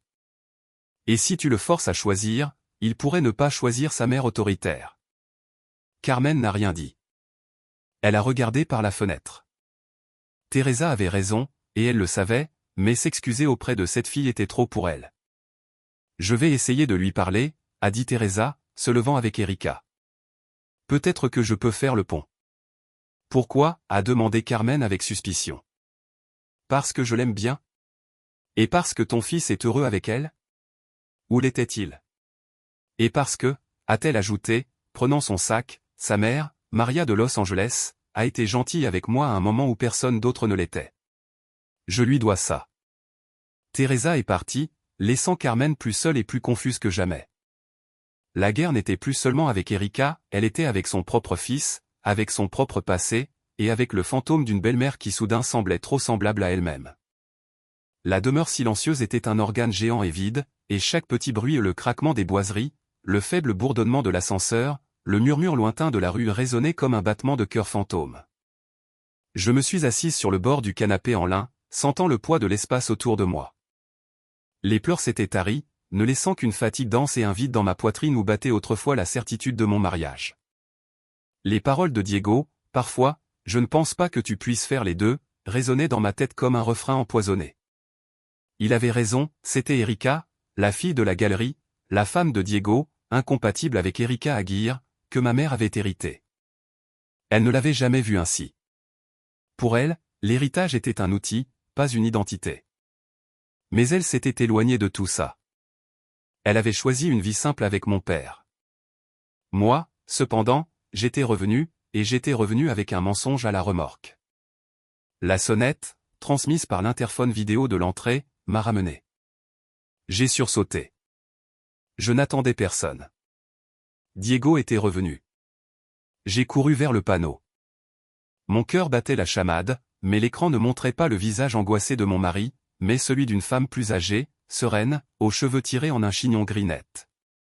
Tante Teresa. Le doute m'a paralysé un instant. Que voulait-elle? Elle venait de la part de Carmen pour me gronder, mais je me suis souvenu de son message de la nuit précédente. Peut-être que je peux t'aider à comprendre ma belle-sœur. Et elle avait mentionné ma mère. La curiosité et un besoin désespéré de contact humain qui n'était pas confrontant l'ont emporté. J'ai appuyé sur le bouton pour ouvrir la porte d'entrée. Quelques minutes plus tard, la douce sonnette de l'appartement a retenti. Quand j'ai ouvert, j'ai trouvé Teresa tenant un panier en osier. Ça sentait le pain fraîchement cuit. « Erika, chérie », a-t-elle dit avec un sourire triste mais gentil. « Je suis désolé d'apparaître comme ça, sans prévenir. Je pensais que tu pourrais ne pas vouloir être seule et peut-être que tu n'avais pas pris le petit déjeuner. » Elle a légèrement soulevé le panier. J'ai apporté du café et quelques muffins que j'ai fait ce matin pour calmer mes nerfs. Une vague de gratitude si intense m'a submergé que j'ai presque éclaté en larmes à nouveau. « S'il te plaît, entre, Teresa. C'est très gentil de ta part. » Elle est entrée, et son regard expert, celui d'une femme habituée aux environnements élégants, a balayé l'entrée et le salon sans montrer de surprise, seulement une légère reconnaissance. « Ta mère avait un goût exquis. Ça a sa propre touche, sereine, classique, pourtant vibrante. » Tu la connaissais, ai-je dit, plus comme une affirmation que comme une question, en la conduisant vers la kitchenette, plus accueillante que le grand salon. C'était spacieux, moderne, avec un îlot et des tabourets. Il y a de nombreuses années, a-t-elle hoché la tête, posant le panier sur le plan de travail en marbre et commençant à sortir un thermos, des tasses et un tissu avec les muffins encore chauds. C'était à une réunion du comité du musée du Prado pour collecter des fonds pour les restaurations. J'étais la femme du frère cadet, nouvellement mariée, assez perdue. Elle était, elle était Maria de Los Angeles Aguirre. Tout le monde la regardait, mais elle était la seule qui s'est approchée pour discuter avec moi, pour me faire sentir la bienvenue. Elle m'a dit que ces choses étaient toujours un cirque, mais que ça en valait la peine pour l'art. Elle a versé 2 tasses de café qui sentaient divinement. Elle était gentille sans être condescendante, une rareté. J'ai pris la tasse, réchauffant mes mains avec. Les paroles de Teresa peignaient un portrait de la mère que je connaissais, mais dans un cadre que je n'avais qu'imaginer. Elle ne parlait pas beaucoup de cette vie. De Madrid, de sa famille ici. Elle est partie, a dit Teresa simplement, s'asseyant sur un tabouret. Elle a trouvé ton père, un homme qui ne voulait rien avoir à faire avec son monde, et elle s'est enfuie, en quelque sorte. Elle a créé son propre monde. Ça demande un caractère fort et beaucoup de courage. Elle m'a regardé directement. Je pense que tu as hérité de ce courage. Ce qui s'est passé hier soir était un changement de cap brutal, mais c'était courageux. C'était impulsif. Je l'ai corrigé amèrement. Et peut-être, stupidement, j'ai perdu Diego. Oh, chérie, tu ne l'as pas perdu. A-t-elle dit avec un calme qui m'a un peu irrité. Il est blessé. Sa fierté d'homme, son idée de la relation a été ébranlée jusqu'au fond. Il a besoin de temps pour tout remettre en ordre, mais il t'aime. Ça transparaissait encore à travers la colère hier soir. Il a dit qu'il ne savait pas qui j'étais, et c'est compréhensible qu'il se sente comme ça en ce moment. Tu lui as montré une énorme partie de toi qu'il ne savait pas exister. C'est comme découvrir soudain que ta femme parle couramment le mandarin. Ça te surprend, et tu te demandes pourquoi elle ne l'a pas partagé plus tôt. Elle a pris une gorgée de café. Le problème n'est pas la richesse, Erika, c'est le secret et comment il est sorti. Carmen. Eh bien, Carmen a allumé la mèche. Et pourquoi l'a-t-elle fait? Ai-je demandé. La question qui m'avait hanté depuis que j'étais arrivé dans cette maison. Pourquoi me déteste-t-elle autant? Teresa a soupiré, jouant avec sa tasse. Elle ne te déteste pas.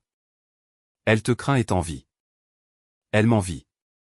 Tu es jeune, tu es belle, tu as son fils, et maintenant il s'avère que tu as aussi ton propre pouvoir, un pouvoir qu'elle ne peut pas toucher.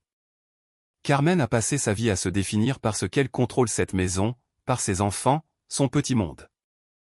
C'est sa forteresse, construite après avoir été veuve si jeune. Ton beau-père était un homme charmant, mais faible. Et quand il est mort, elle s'est accrochée à la seule chose qu'elle avait, la propriété, l'autorité sur ses enfants. Toi, avec ton indépendance, avec cette maison, elle a fait un geste vague, tu représentes tout ce qu'elle n'a pas et n'aura jamais. Et hier elle a essayé de réaffirmer son contrôle sur toi de la seule façon qu'elle connaît, financièrement. Et ça s'est retourné contre elle. Ses paroles avaient du sens. Un sens cruel, mais logique. Alors, que fais-je maintenant? Ça, chérie, seul toi peux le décider. Mais un conseil d'une vieille femme qui a vu beaucoup de batailles familiales, ne mène pas cette guerre depuis les tranchées de ton argent. N'utilise pas ça, elle a fait un geste vers la cuisine, la maison comme une arme. Utilise-la pour ce qu'elle est, ton foyer. Invite Diego à la construire avec toi et Carmen. Eh bien, tu devras poser des limites avec Carmen, mais essaie de comprendre que derrière la mégère il y a une femme qui a peur d'être seule et insignifiante. Pendant que nous parlions, mon téléphone a vibré sur le plan de travail. C'était un message de Ravière. Erika, nous devons parler. C'est important. Je peux venir te voir. Je sais où tu vis. Une vague de déplaisir m'a submergé. Ravière, le frère ambitieux, que voulait-il? Des ennuis? Teresa a demandé, voyant mon expression. Ravière veut venir.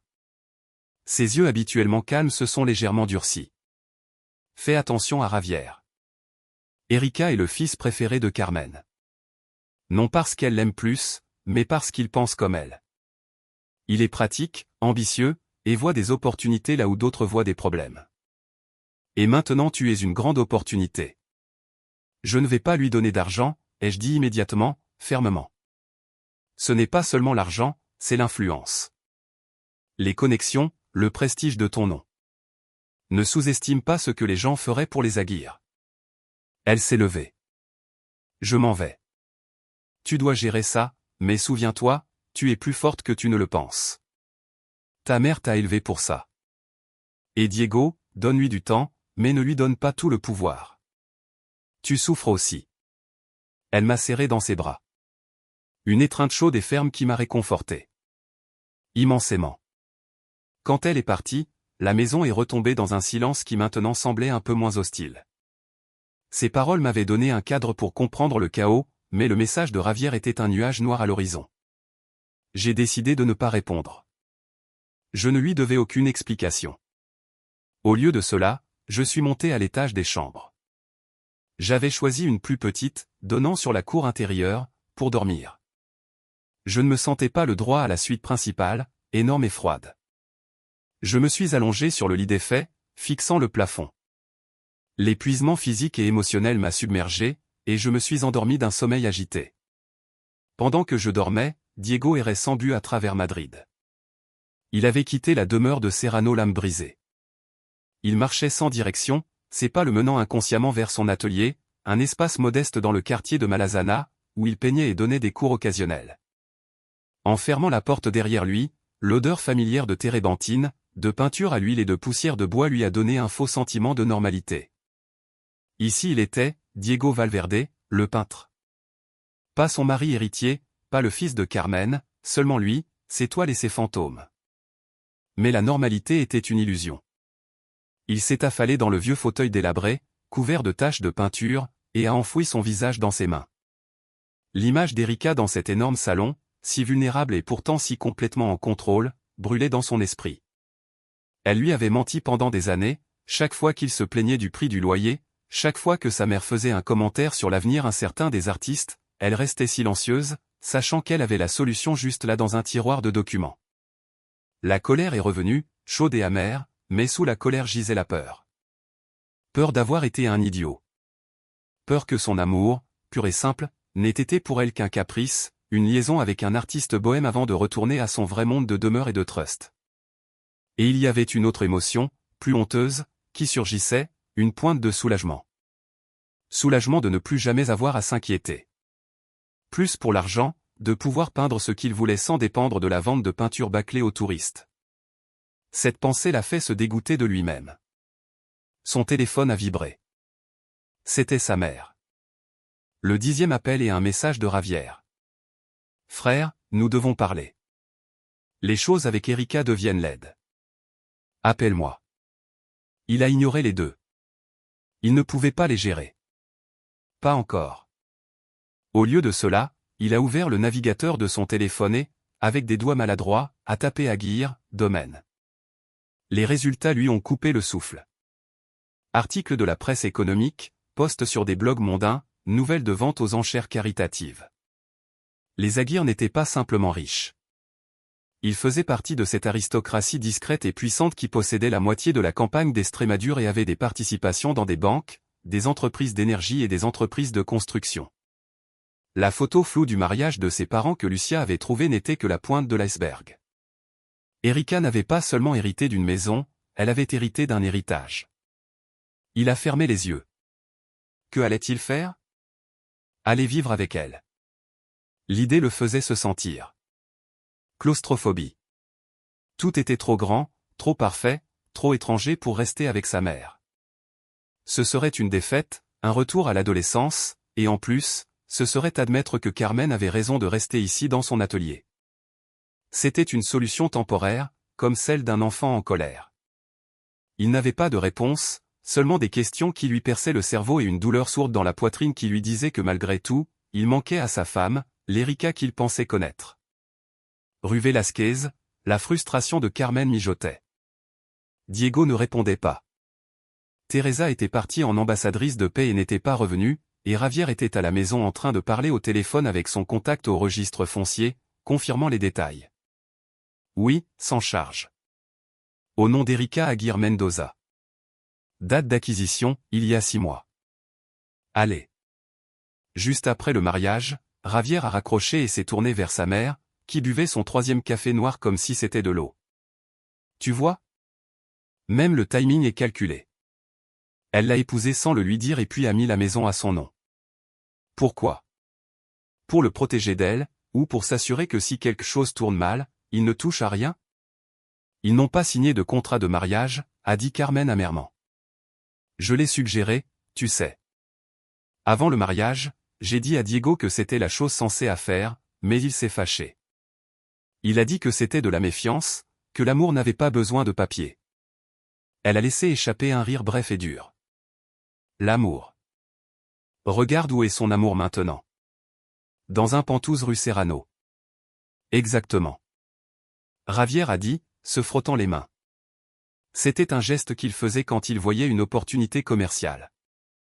Sans contrat de mariage, dans un mariage normal, Diego obtiendrait la moitié de ce qui a été gagné pendant le mariage. Mais ça, c'est un héritage, c'est à elle. À moins qu'elle ne le mélange avec ses biens ou ne le mette à leurs deux noms, il n'a droit à pas un sou. Carmen l'a foudroyé du regard. Et tu penses que c'est juste que cette femme ait tout et que mon fils n'ait rien? Bien sûr que je ne pense pas que c'est juste. C'est pourquoi nous devons agir. Nous devons faire en sorte que Diego se rende compte qu'il est utilisé, qu'elle l'a gardé dans l'ignorance pour maintenir un contrôle total, et nous devons faire en sorte que cette richesse soit partagée. Pour le bien de la famille. Pour le bien de la famille ou pour le tien, Ravière, a demandé Carmen, son regard perçant. Ravière est resté impassible. C'est la même chose, mère. Si Diego a accès à cet argent, il peut t'aider. Il peut m'aider à monter mon entreprise d'importation réelle, pas cet entrepôt minable que j'ai. Nous pouvons tous vivre mieux. C'est une question de justice. Il est son mari. Il a des droits, même s'ils sont moraux. Carmen a hoché la tête lentement. La logique de Ravière, tordue mais persuasive, s'enfonçait. Diego avait des droits. Et elle, en tant que mère, avait le devoir de s'assurer qu'il ne soit pas piétiné. La peur de perdre son fils se transformait en colère, et la colère en détermination. Que proposes-tu? A-t-elle demandé, sa voix maintenant froide et tactique. D'abord, nous devons isoler Diego d'elle. Laisse-le passer du temps ici avec nous, laisse-le se souvenir de ce qu'est la famille. Tu dois être la mère. Compréhensive, repentante, souffrante. Tu dois lui faire voir qu'il est la victime ici, pas elle. Et second, nous avons besoin d'informations sur le trust, sur l'étendue réelle de ses biens. Et pour ça, a dit Javier avec un sourire qui n'atteignait pas ses yeux, peut-être devrions-nous former une sorte d'alliance tactique. Avec qui? Avec tante Teresa. Il semble qu'elle ait pris en affection notre chère Erika. Profitons-en, laisse-la gagner sa confiance, laisse-la découvrir des choses. Carmen a froncé les sourcils. Teresa n'espionnera pas. Elle n'a pas besoin d'être une espionne, juste écouter, passer du temps avec elle, et nous le dire. Teresa est de la famille, après tout.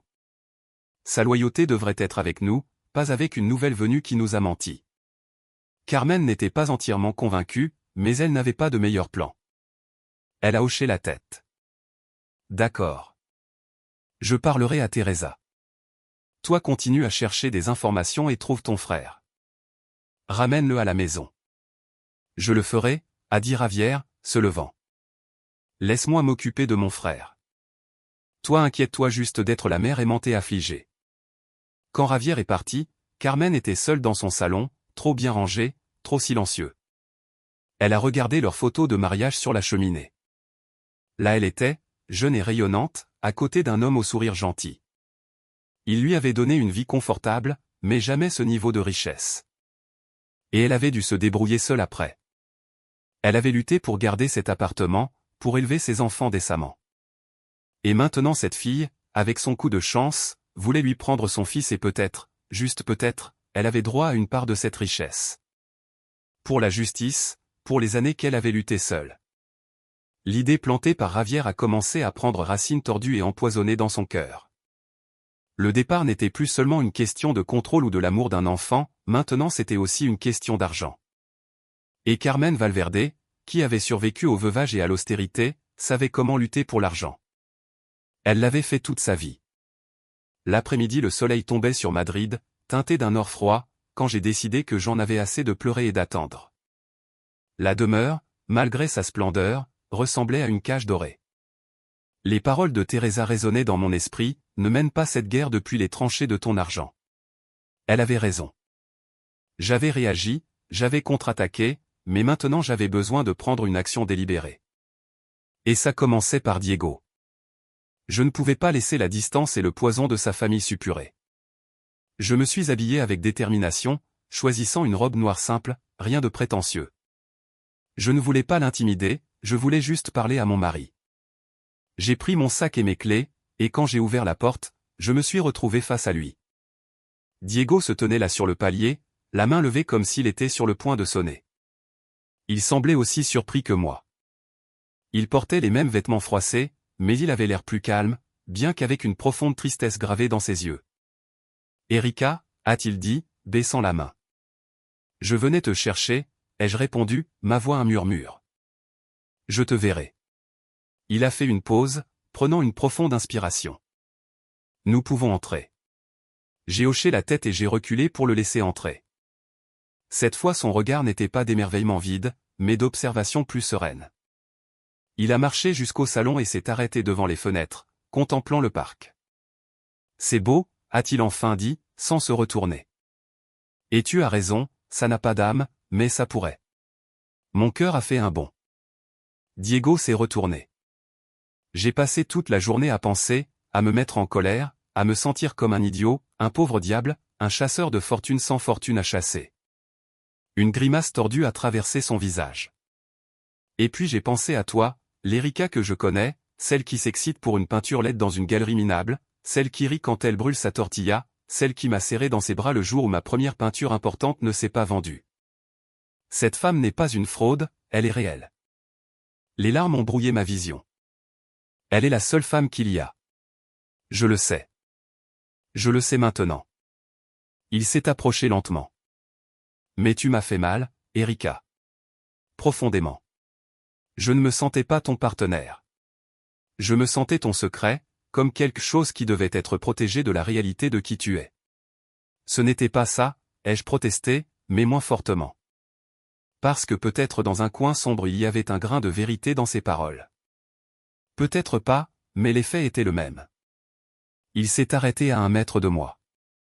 Si nous devons sortir de ça, il ne peut plus y avoir de secret. Aucun. Et il ne peut pas y avoir deux côtés. Tu ne peux pas être contre ma famille, et je ne peux pas être entre ma famille et toi. Ça doit être toi et moi contre le monde si nécessaire. Mais ensemble. C'étaient les mots que j'avais tant désiré entendre. Et comment faisons-nous ça? Ta mère, Ravière. Ma mère est mon problème. Je m'en occuperai. Je poserai des limites claires et fermes. Elle ne te manquera plus jamais de respect. Et Ravière, son visage s'est durci. Ravière, c'est une autre question.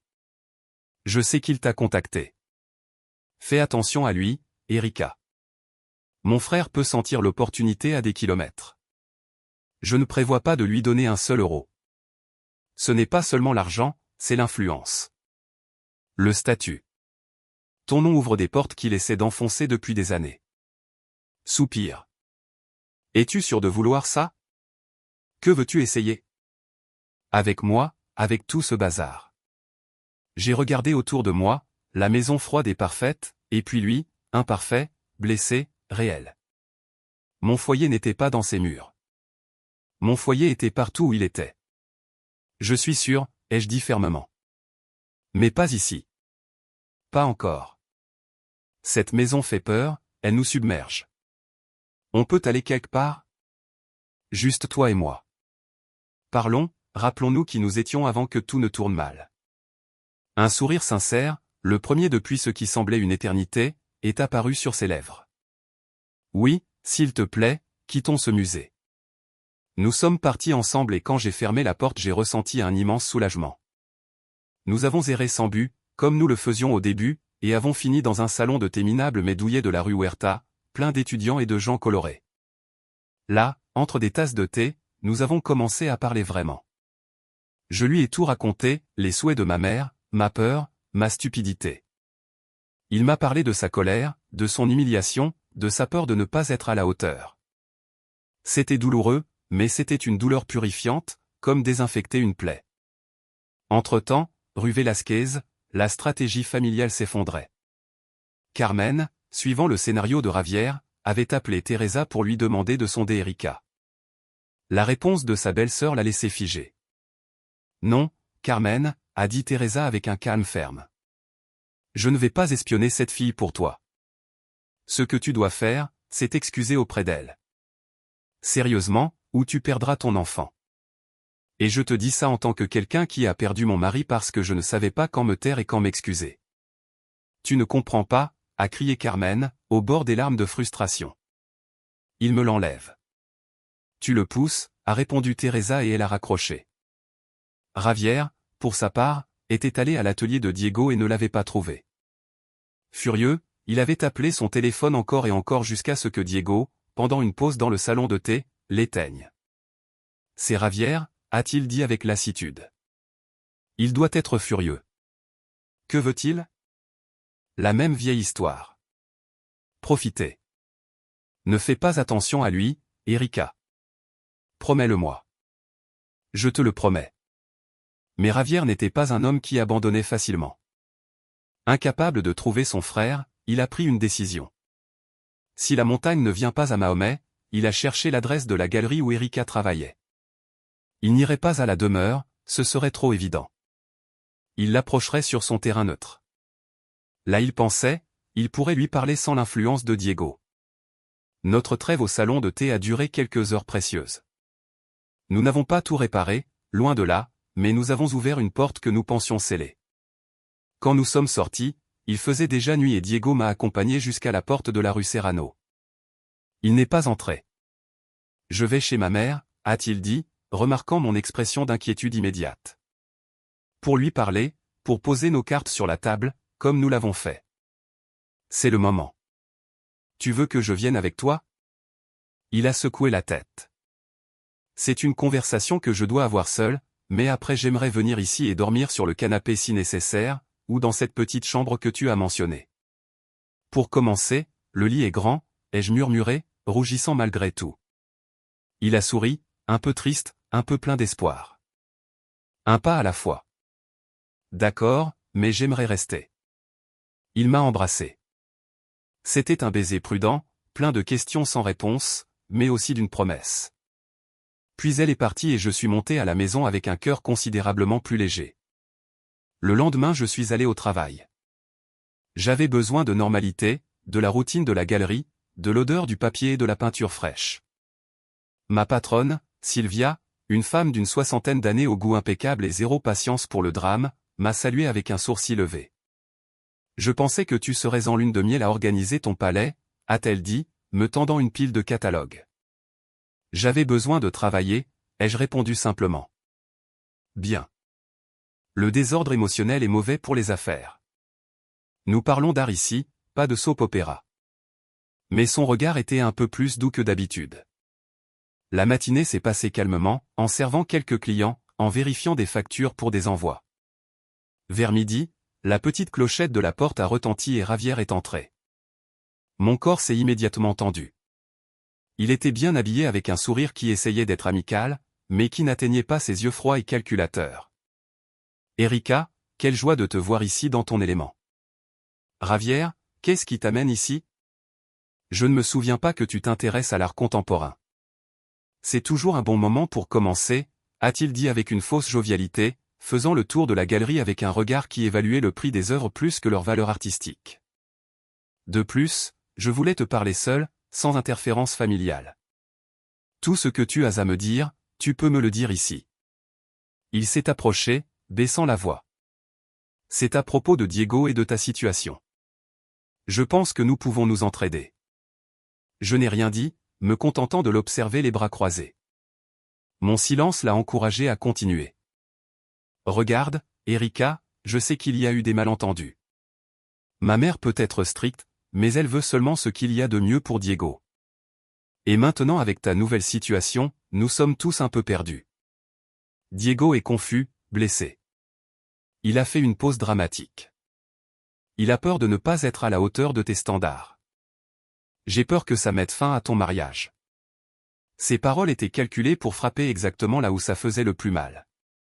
Diego et nous parlons. Nous nous occupons de notre mariage. Bien sûr, bien sûr. Mais la famille est importante. Nous pouvons être un grand soutien ou un grand obstacle. Il a laissé tomber la menace doucement. Moi, par exemple, j'ai un projet d'entreprise. Importer des vins de petits domaines avec un peu de capital initial et, surtout, avec des contacts. Le nom Aguirre ouvre beaucoup de portes dans ce monde, ça pourrait décoller. Et si je suis stable et heureux, toute la famille serait plus calme et plus disposée à accepter les changements. C'était la proposition. Il ne demandait pas d'argent directement, mais l'implication était claire. Investis en moi et je garantis la paix familiale. Javier me dégoûtait. J'ai dit, gardant ma voix calme malgré la fureur qui bouillonnait en moi.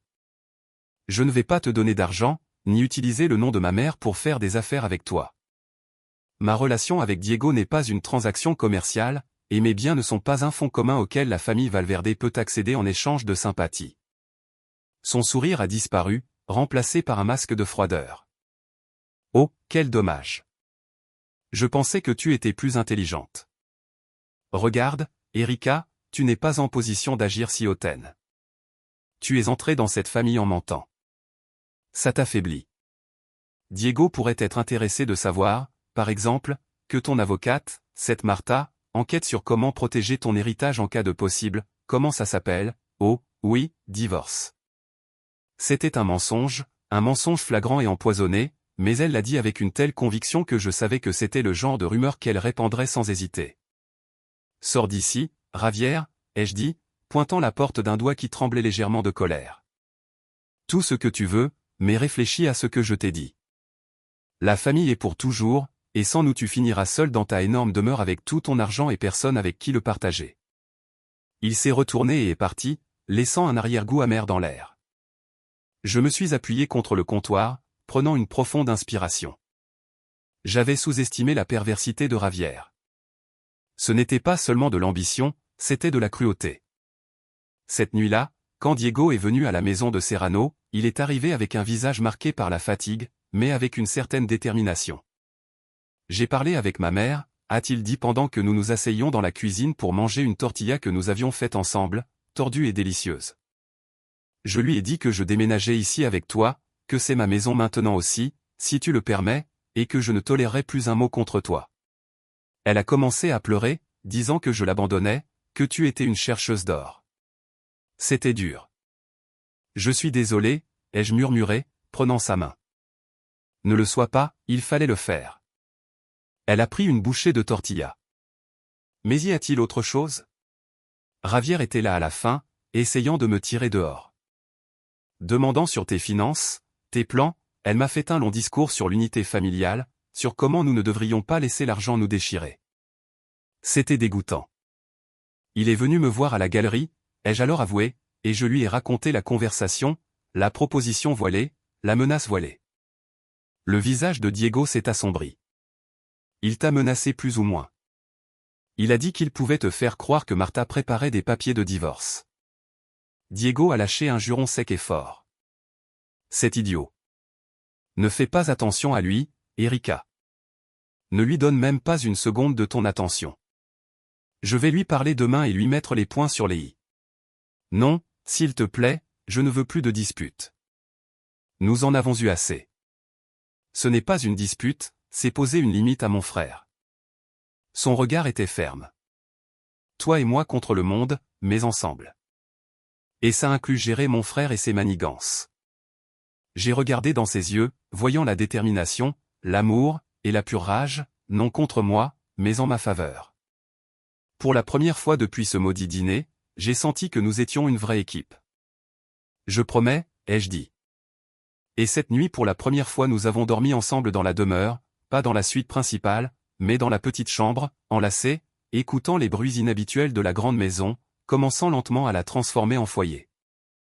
L'avenir était incertain, plein de drames familiaux et de rancunes à désamorcer, mais nous étions ensemble et c'était la seule force qui comptait vraiment. Le réveil était étrange. La lumière matinale filtrait à travers les stores d'une chambre qui n'était pas la mienne, mais la chaleur d'un corps familier à côté de moi rendait tout bien pendant quelques secondes. Diego dormait profondément avec une expression plus sereine qu'il n'avait eue depuis des jours. J'ai fermé les yeux, m'accrochant à ce moment de paix. Je savais qu'il serait bref.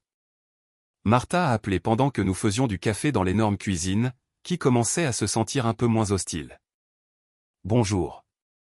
J'ai examiné le journal d'accès au portail.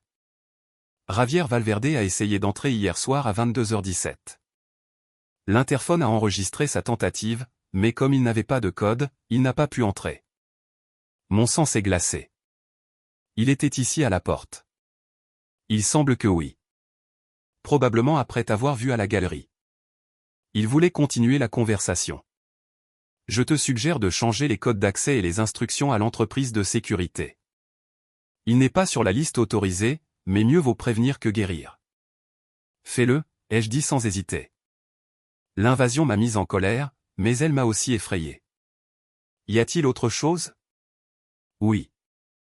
J'ai reçu une demande indirecte d'un avocat nommé Roras. La question a été posée en termes généraux sur la contestabilité des héritages reçus immédiatement après un mariage, s'il n'y avait pas de contrat de mariage. Il n'a pas mentionné de nom, mais le gouvernail est intéressant. J'ai regardé Diego, qui me regardait avec inquiétude de l'autre côté de l'îlot. C'est Javier. Il cherche des moyens d'accéder à l'héritage. Elle ne peut pas, a dit Martha fermement. C'est un bien préexistant, c'est clair, mais le fait qu'il demande signifie qu'il cherche conseil, et c'est une déclaration d'intention. Fais attention. J'ai raccroché et je l'ai dit à Diego. Son visage s'est assombri. Ça a échappé à tout contrôle. Je n'arrive pas à croire que c'était mon propre frère. Nous devons l'arrêter maintenant, avant qu'il ne trouve quelque chose de pire. Que pouvons-nous faire? Une ordonnance restrictive. Ce serait un scandale, n'est-ce pas? D'abord nous devons tous nous rencontrer face à face. Mettons tout au clair une fois pour toutes. L'idée m'est venue soudainement, poussée par un mélange de fatigue et de détermination, pendant une réunion familiale ici chez moi. Aujourd'hui, Diego a levé les yeux au ciel. C'est comme jeter une allumette dans un baril de poudre. Exact. Mais au moins ça explosera en pleine vue de tous et nous saurons où sont les failles. Si nous continuons comme ça, avec Javier rôdant et ta mère pleurant, ce sera une guerre d'usure. Je ne vais pas supporter ça. En d'autres termes, ça casse une fois pour toutes. Il m'a regardé, évaluant ma résolution. Enfin, il a hoché la tête. Tu as raison. Traite-moi de lâche, mais je préfère le front ouvert qu'être tiré dans le dos. J'appelle ma mère et Teresa. Tu appelles Ravière? Non, tu l'appelles aussi, c'est ton frère, et dis-lui que s'il ne vient pas, je considérerai qu'il renonce à avoir tout type de relation ou de communication avec nous à partir de maintenant, y compris l'accès à toute information sur nos biens. J'ai utilisé ses propres mots contre lui. Diego a hoché la tête, comprenant le mouvement. Les appels ont été aussi tendus que prévu. Carmen, à l'autre bout de la ligne, a commencé par des reproches. Encore une fois tu vas prendre leur parti contre ta famille, mais elle a fini par accepter, attirée par l'opportunité d'entrer enfin dans la fameuse demeure. Teresa a accepté immédiatement d'une voix grave. Il vaut mieux que quelqu'un avec du bon sens soit là, a-t-elle dit. Et Ravière, quand Diego lui a donné l'ultimatum, a ri d'un son désagréable. Tu veux jouer comme ça, petit frère? Ok. J'y serai, curieux de voir ton nid d'amour. Le rendez-vous était pour 20 heures. La journée semblait durer une éternité. Diego est allé à son atelier ayant besoin de peindre pour s'éclaircir l'esprit. J'ai essayé de travailler depuis la maison, mais il était impossible de me concentrer. Au lieu de cela, j'ai marché dans la maison en me préparant mentalement à l'invasion.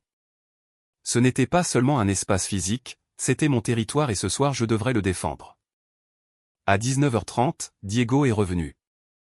Il a apporté 2 petites peintures, des toiles abstraites, pleines de couleurs vives et de gestes énergiques. Pour les murs, a-t-il dit presque timidement, pour qu'il y ait quelque chose de nous.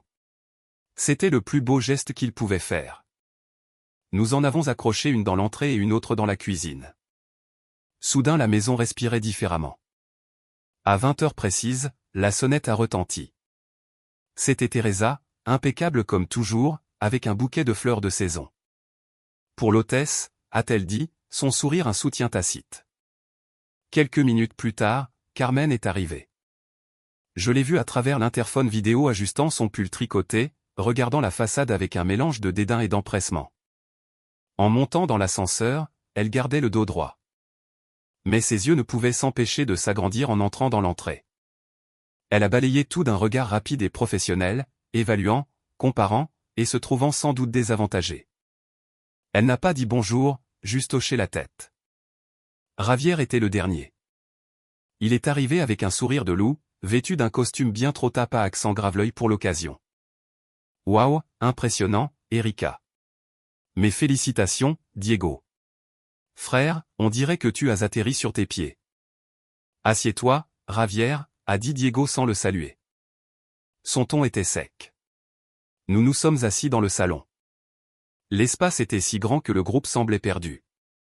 Je me suis levé, m'appuyant contre la cheminée pour avoir une meilleure vue. Diego s'est assis à côté de moi, en face de nous sur le canapé, Carmen avec Teresa à côté d'elle dans un fauteuil, et Ravière occupant effrontément le centre de l'autre canapé comme un roi. Eh bien, ai-je commencé, brisant la glace lourde. Merci d'être venu.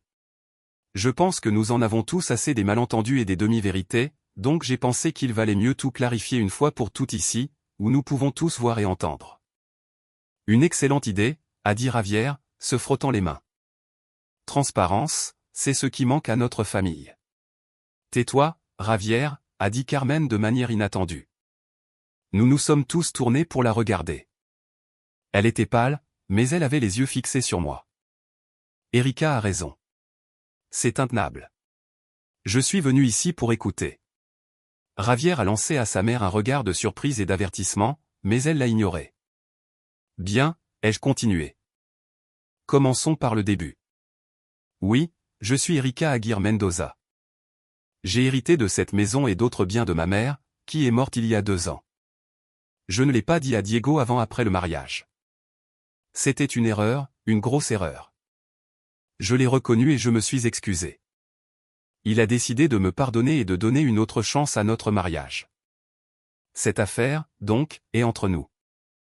Une erreur très commode, a marmonné Ravière. Ravière, a dit Teresa calmement mais fermement. Laisse-moi parler. Le second point, ai-je continué, fixant toujours Carmen. Toi, Carmen, m'as demandé de payer un loyer pour vivre dans ta maison. Ça, pour moi, était un signe que tu ne me considérerais jamais comme une partie égale de ta famille. C'est pourquoi je suis parti. C'est pourquoi j'ai révélé ce que j'ai révélé. J'ai réagi par fierté et douleur, mais je ne suis pas ici aujourd'hui pour m'excuser. C'est pourquoi. Je suis ici pour clarifier comment les choses vont se passer à partir de maintenant. Carmen a ouvert la bouche pour parler, mais je l'ai interrompu, levant la main. Attends, maintenant c'est ton tour. Mais d'abord, le troisième point. J'ai regardé Ravière. Toi, Ravière, tu as essayé de me faire du chantage émotionnel, tu as insinué que je devrais financer tes entreprises. Tu as rôdé autour de ma maison et consulté un avocat pour voir si tu pouvais mettre la main sur mon héritage. Ça s'arrête maintenant. Tu ne recevras pas un seul euro de moi. Tu n'utiliseras pas mon nom pour aucun contact. Et si tu t'approches encore de ma maison ou de mon lieu de travail sans ma permission, j'appellerai la police. Et j'ai une excellente avocate qui s'assurera que toute insinuation ou menace que tu fais ait des conséquences. C'est clair? Le silence était absolu. La dureté de mes paroles, le ton froid et illégal, flottaient dans l'air. Ravière est devenue rouge, puis pâle. Tu me menaces, je t'informe des règles, ai-je corrigé. Ce n'est pas ton terrain de jeu, et mon héritage. Ce n'est pas ton prix. Tu es une sorcière avide, et je me défends. Tu penses que avoir de l'argent te donne le droit de piétiner toute cette famille? Tu es venu ici en mentant, tu t'es faufilé, et maintenant tu nous jettes à la figure que nous ne sommes pas assez bien pour toi. Assez, Ravière, a crié Diego, avançant. Erika a raison. Tout ce que tu vois c'est l'argent. Tu as fouiné depuis le premier jour. Tu te soucies vraiment de moi, ou tu ne te soucies que de ce que tu peux en tirer? Bien sûr que je me soucie de toi. Tu es mon frère, a crié Ravière, mais sa voix sonnait faux. Mais elle t'a aveuglé. Tu ne vois pas qu'elle t'isole de ta famille? Bientôt elle te demandera de signer un papier renonçant à tout et elle te laissera à la rue. C'est un mensonge, ai-je dit avec un calme glacial. Il n'y a pas un tel document, et il n'y en aura jamais. Diego est mon mari. Ce qui est à moi est à nous. Mais, notre, signifie lui et moi, pas la famille élargie. Tu le vois? Ravière s'est tourné vers Carmen, cherchant une alliée. Tu le vois, mère? Elle nous exclut. Elle veut garder Diego et tout le reste et nous laisser dehors. C'est sa vengeance pour l'histoire du loyer. Carmen fixait ses mains, qui étaient serrées sur ses genoux. Quand elle a levé les yeux, elle n'a pas regardé Ravière, elle m'a regardé puis a regardé Diego. Il y avait des larmes dans ses yeux, mais aussi autre chose, une clarté douloureuse. Ravière, tais-toi, a-t-elle dit, et sa voix tremblait. S'il te plaît tais-toi. Mère, je t'ai dit de te taire. Son cri inhabituel nous a tous surpris. Elle a pris une profonde inspiration avec difficulté. Il a raison sur quelque chose, Diego. Elle s'est adressée à son fils. Erika t'isole, mais pas par malice, mais par protection. Ses yeux ont rencontré les miens et je t'ai isolé, Diego, pendant des années par peur de te perdre, par peur d'être laissé seul, c'est pourquoi je me suis accroché à la maison, aux règles et c'est pourquoi j'ai demandé de l'argent à Erika. Ce n'était pas à propos de l'argent, c'était pour montrer qui commandait, pour qu'elle sache que je prenais les décisions dans ma maison. Une larme a coulé sur sa joue. Et regarde le résultat. J'ai obtenu exactement ce que je craignais. Vous êtes partis tous les deux. La pièce est tombée silencieuse. Même Ravière semblait sans voix, regardant son allié principal s'effondrer et, dans son effondrement, emporter sa raison. Maman, a dit Diego, et sa voix s'est brisée. Il a fait un pas vers elle, mais s'est arrêté. Non, laisse-moi finir. Carmen a essuyé ses larmes avec un doigt, se composant avec un effort visible. Erika, tu as raison. Je t'ai maltraité. Je ne t'ai pas accueilli. Je t'ai vu comme une menace, pas comme la femme qui rend mon fils heureux. Et quand j'ai appris ton héritage, j'ai eu encore plus peur, parce que je pensais qu'avec ça tu me l'enlèverais pour toujours. Soupir. Mais hier soir, en parlant à Teresa, elle m'a fait réaliser que ce que je faisais était répéter ce que ma belle-mère m'avait fait. Et je ne veux pas être cette femme. Ravière s'est levée furieusement. Je n'arrive pas à y croire. Maintenant tu prends leur parti. Après tout ce dont nous avons parlé. Je ne prends pas parti, Javier, a dit Carmen avec une lassitude infinie. Je me tiens avec mon fils et son bonheur. Et si son bonheur est ici avec elle, alors je devrais apprendre à l'accepter et à respecter sa femme. C'était une reddition. Pas une reddition heureuse, mais une épuisée, douloureuse, mais réelle. Diego s'est approché et s'est agenouillé devant sa mère, prenant ses mains. « Maman, non, ça va » a-t-elle dit, caressant son visage. « Ça va, fils. J'ai été stupide. » Javier regardait la scène comme si c'était une image d'un film qu'il détestait. Son plan s'effondrait sous ses yeux. Sa mère capitulait, son frère se distançait, et le prix, l'héritage, lui glissait entre les doigts. « C'est pathétique » a-t-il craché. « Alors vous allez tous ramper devant la reine de la demeure. » Très bien, c'est dit. Pour cette mascarade il s'est dirigé vers la porte, mais avant de partir il s'est retourné. Mais ça ne finit pas ici, Erika. La situation de mon frère est temporaire. Le sang est plus épais que l'eau et l'argent. L'argent révèle toujours les vraies couleurs des gens à la fin. On verra combien de temps durera cette idylle quand le charme de notre peintre s'estompera et que tu te lasseras de jouer la femme compréhensive. Javier, sors de ma maison, ai-je dit sans hausser la voix. Maintenant il m'a lancé un dernier regard de pur haine et est parti, claquant la porte avec un bruit sourd qui a résonné dans toute la maison. La tension s'est dégonflée, laissant un vide épuisé. Carmen continuait à pleurer silencieusement. Teresa s'est levée et est allée à la cuisine, revenant avec un verre d'eau pour sa belle-sœur. « Je pense que ça suffit pour aujourd'hui » a dit Teresa doucement. « Carmen, tu veux que je te ramène à la maison ?» Carmen a hoché la tête faiblement. Elle s'est levée, s'appuyant sur Diego. Avant de partir, elle s'est arrêtée devant moi. « Erika, je n'attends pas que tu me pardonnes, mais je peux revenir un jour pour un café sans exigence, sans jugement. » J'ai vu Diego me regarder avec une supplique silencieuse dans les yeux, et j'ai vu la femme fière et brisée debout devant moi. Ce n'était pas de l'amitié, ce n'était pas de l'affection, mais c'était un début, une trêve nécessaire. Oui. Carmen, tu peux revenir quand tu veux. Elle a hoché la tête, une autre larme tombant, mais cette fois peut-être une de soulagement. Et elle est partie, s'appuyant sur Teresa. Quand la porte s'est refermée, je me suis effondrée sur le canapé, tremblante. L'adrénaline s'est dissipée, me laissant complètement épuisé. Diego s'est assis à côté de moi et m'a entouré de ses bras. « C'était brutal » a-t-il murmuré contre mes cheveux. « Mais nécessaire » ai-je dit, m'enfonçant dans son étreinte.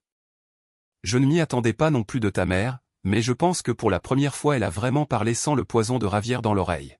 « Et Javier » ai-je demandé avec un frisson. Diego a soupiré.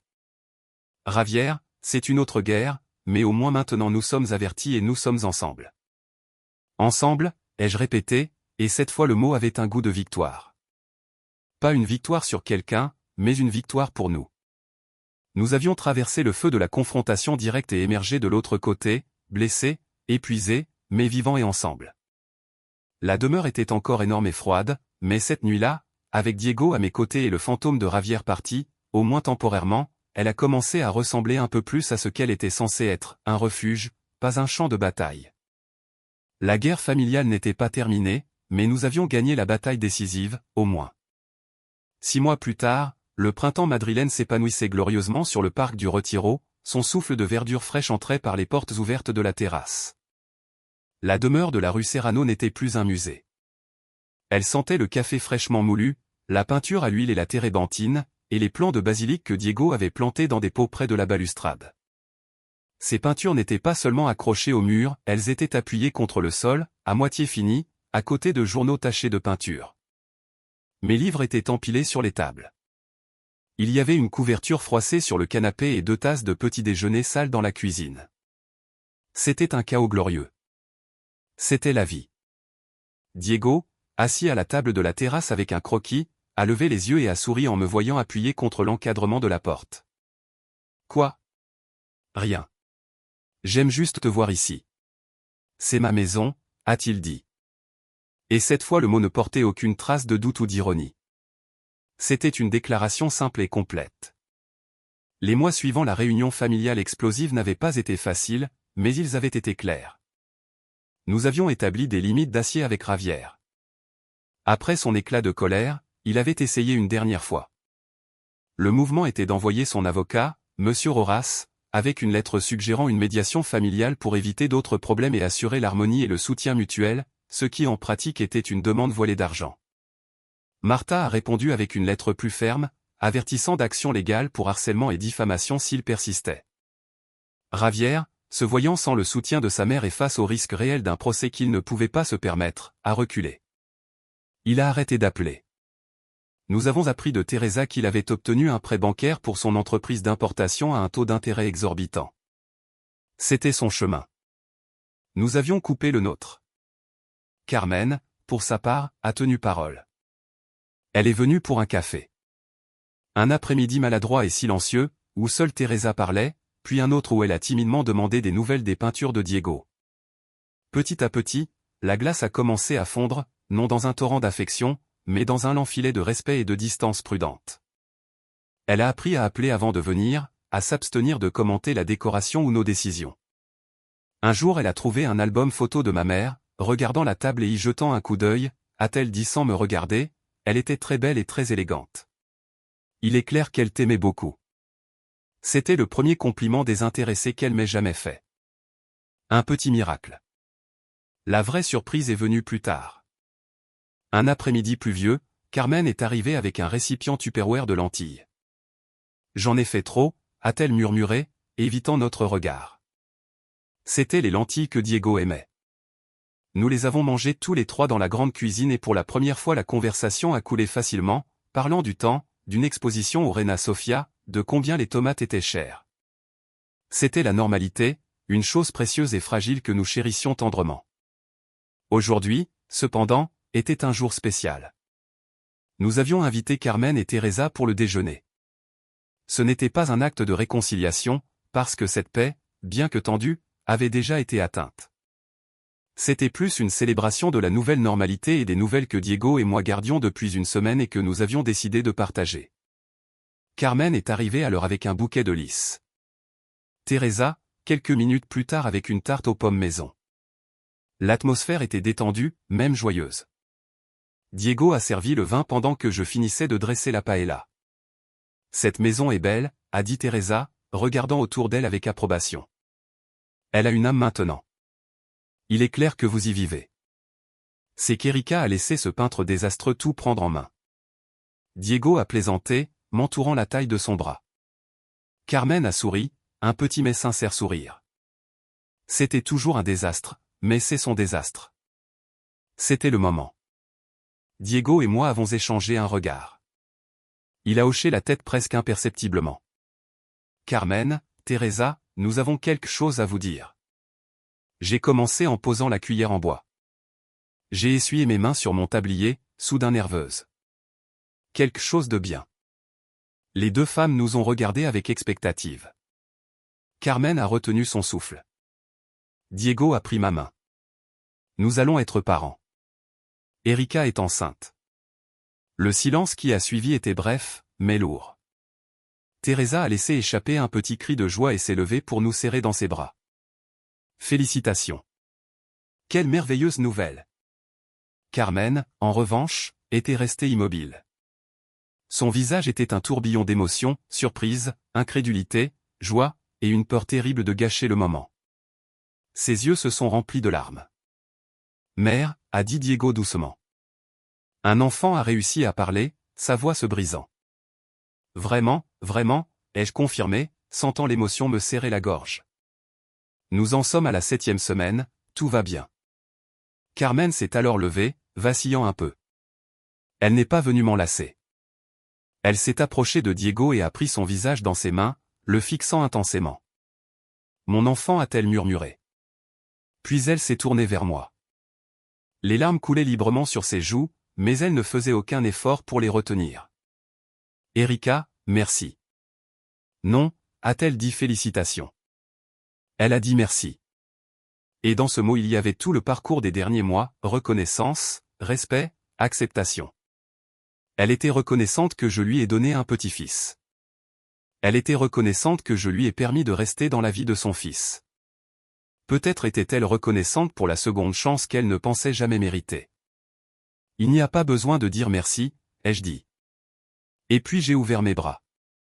Elle y est entrée d'abord rigidement, puis avec une étreinte convulsive pleine d'émotions retenues. Nous n'étions pas amis, peut-être ne le serions-nous jamais, mais nous étions une famille. Une famille étrange, pleine de cicatrices, mais avec de nouvelles bases plus fortes, parce que nous savions ce qu'il en coûtait de les construire. Le repas était joyeux, plein de plans et de souvenirs de quand Diego et Javier étaient petits. Pour la première fois, Carmen a parlé de son mari, le père de Diego, sans amertume, seulement avec la nostalgie de quelqu'un qui a commencé à faire la paix avec le passé. Javier n'a pas été mentionné. C'était une absence délibérée, un espace vide qui ne faisait plus mal, mais existait simplement. Quand ils sont partis, alors que le soir tombait, Diego et moi sommes restés sur la terrasse à regarder le soleil teindre les cimes des arbres en orange. « Tu penses que Javier la prendra ?» ai-je demandé, posant ma tête sur son épaule.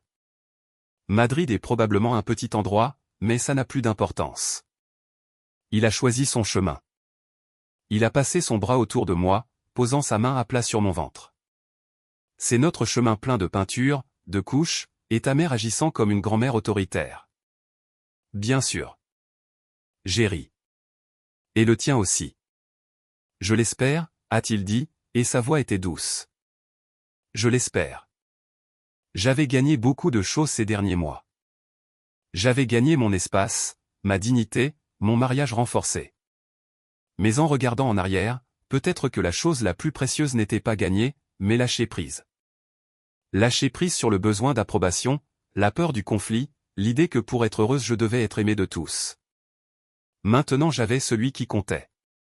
Et pour la première fois, j'avais un foyer, pas une demeure héritée, mais un foyer construit de mes propres mains, avec amour, avec des vérités dites en temps voulu, et avec le courage de me lever quand nécessaire, même contre les fantômes de son propre sang.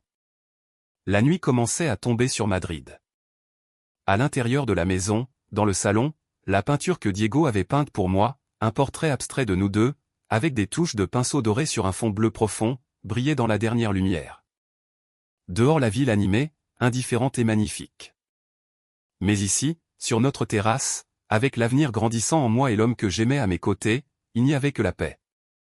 Paix qui se gagne, pas paix qui t'est donnée. Et ça la rendait indestructible.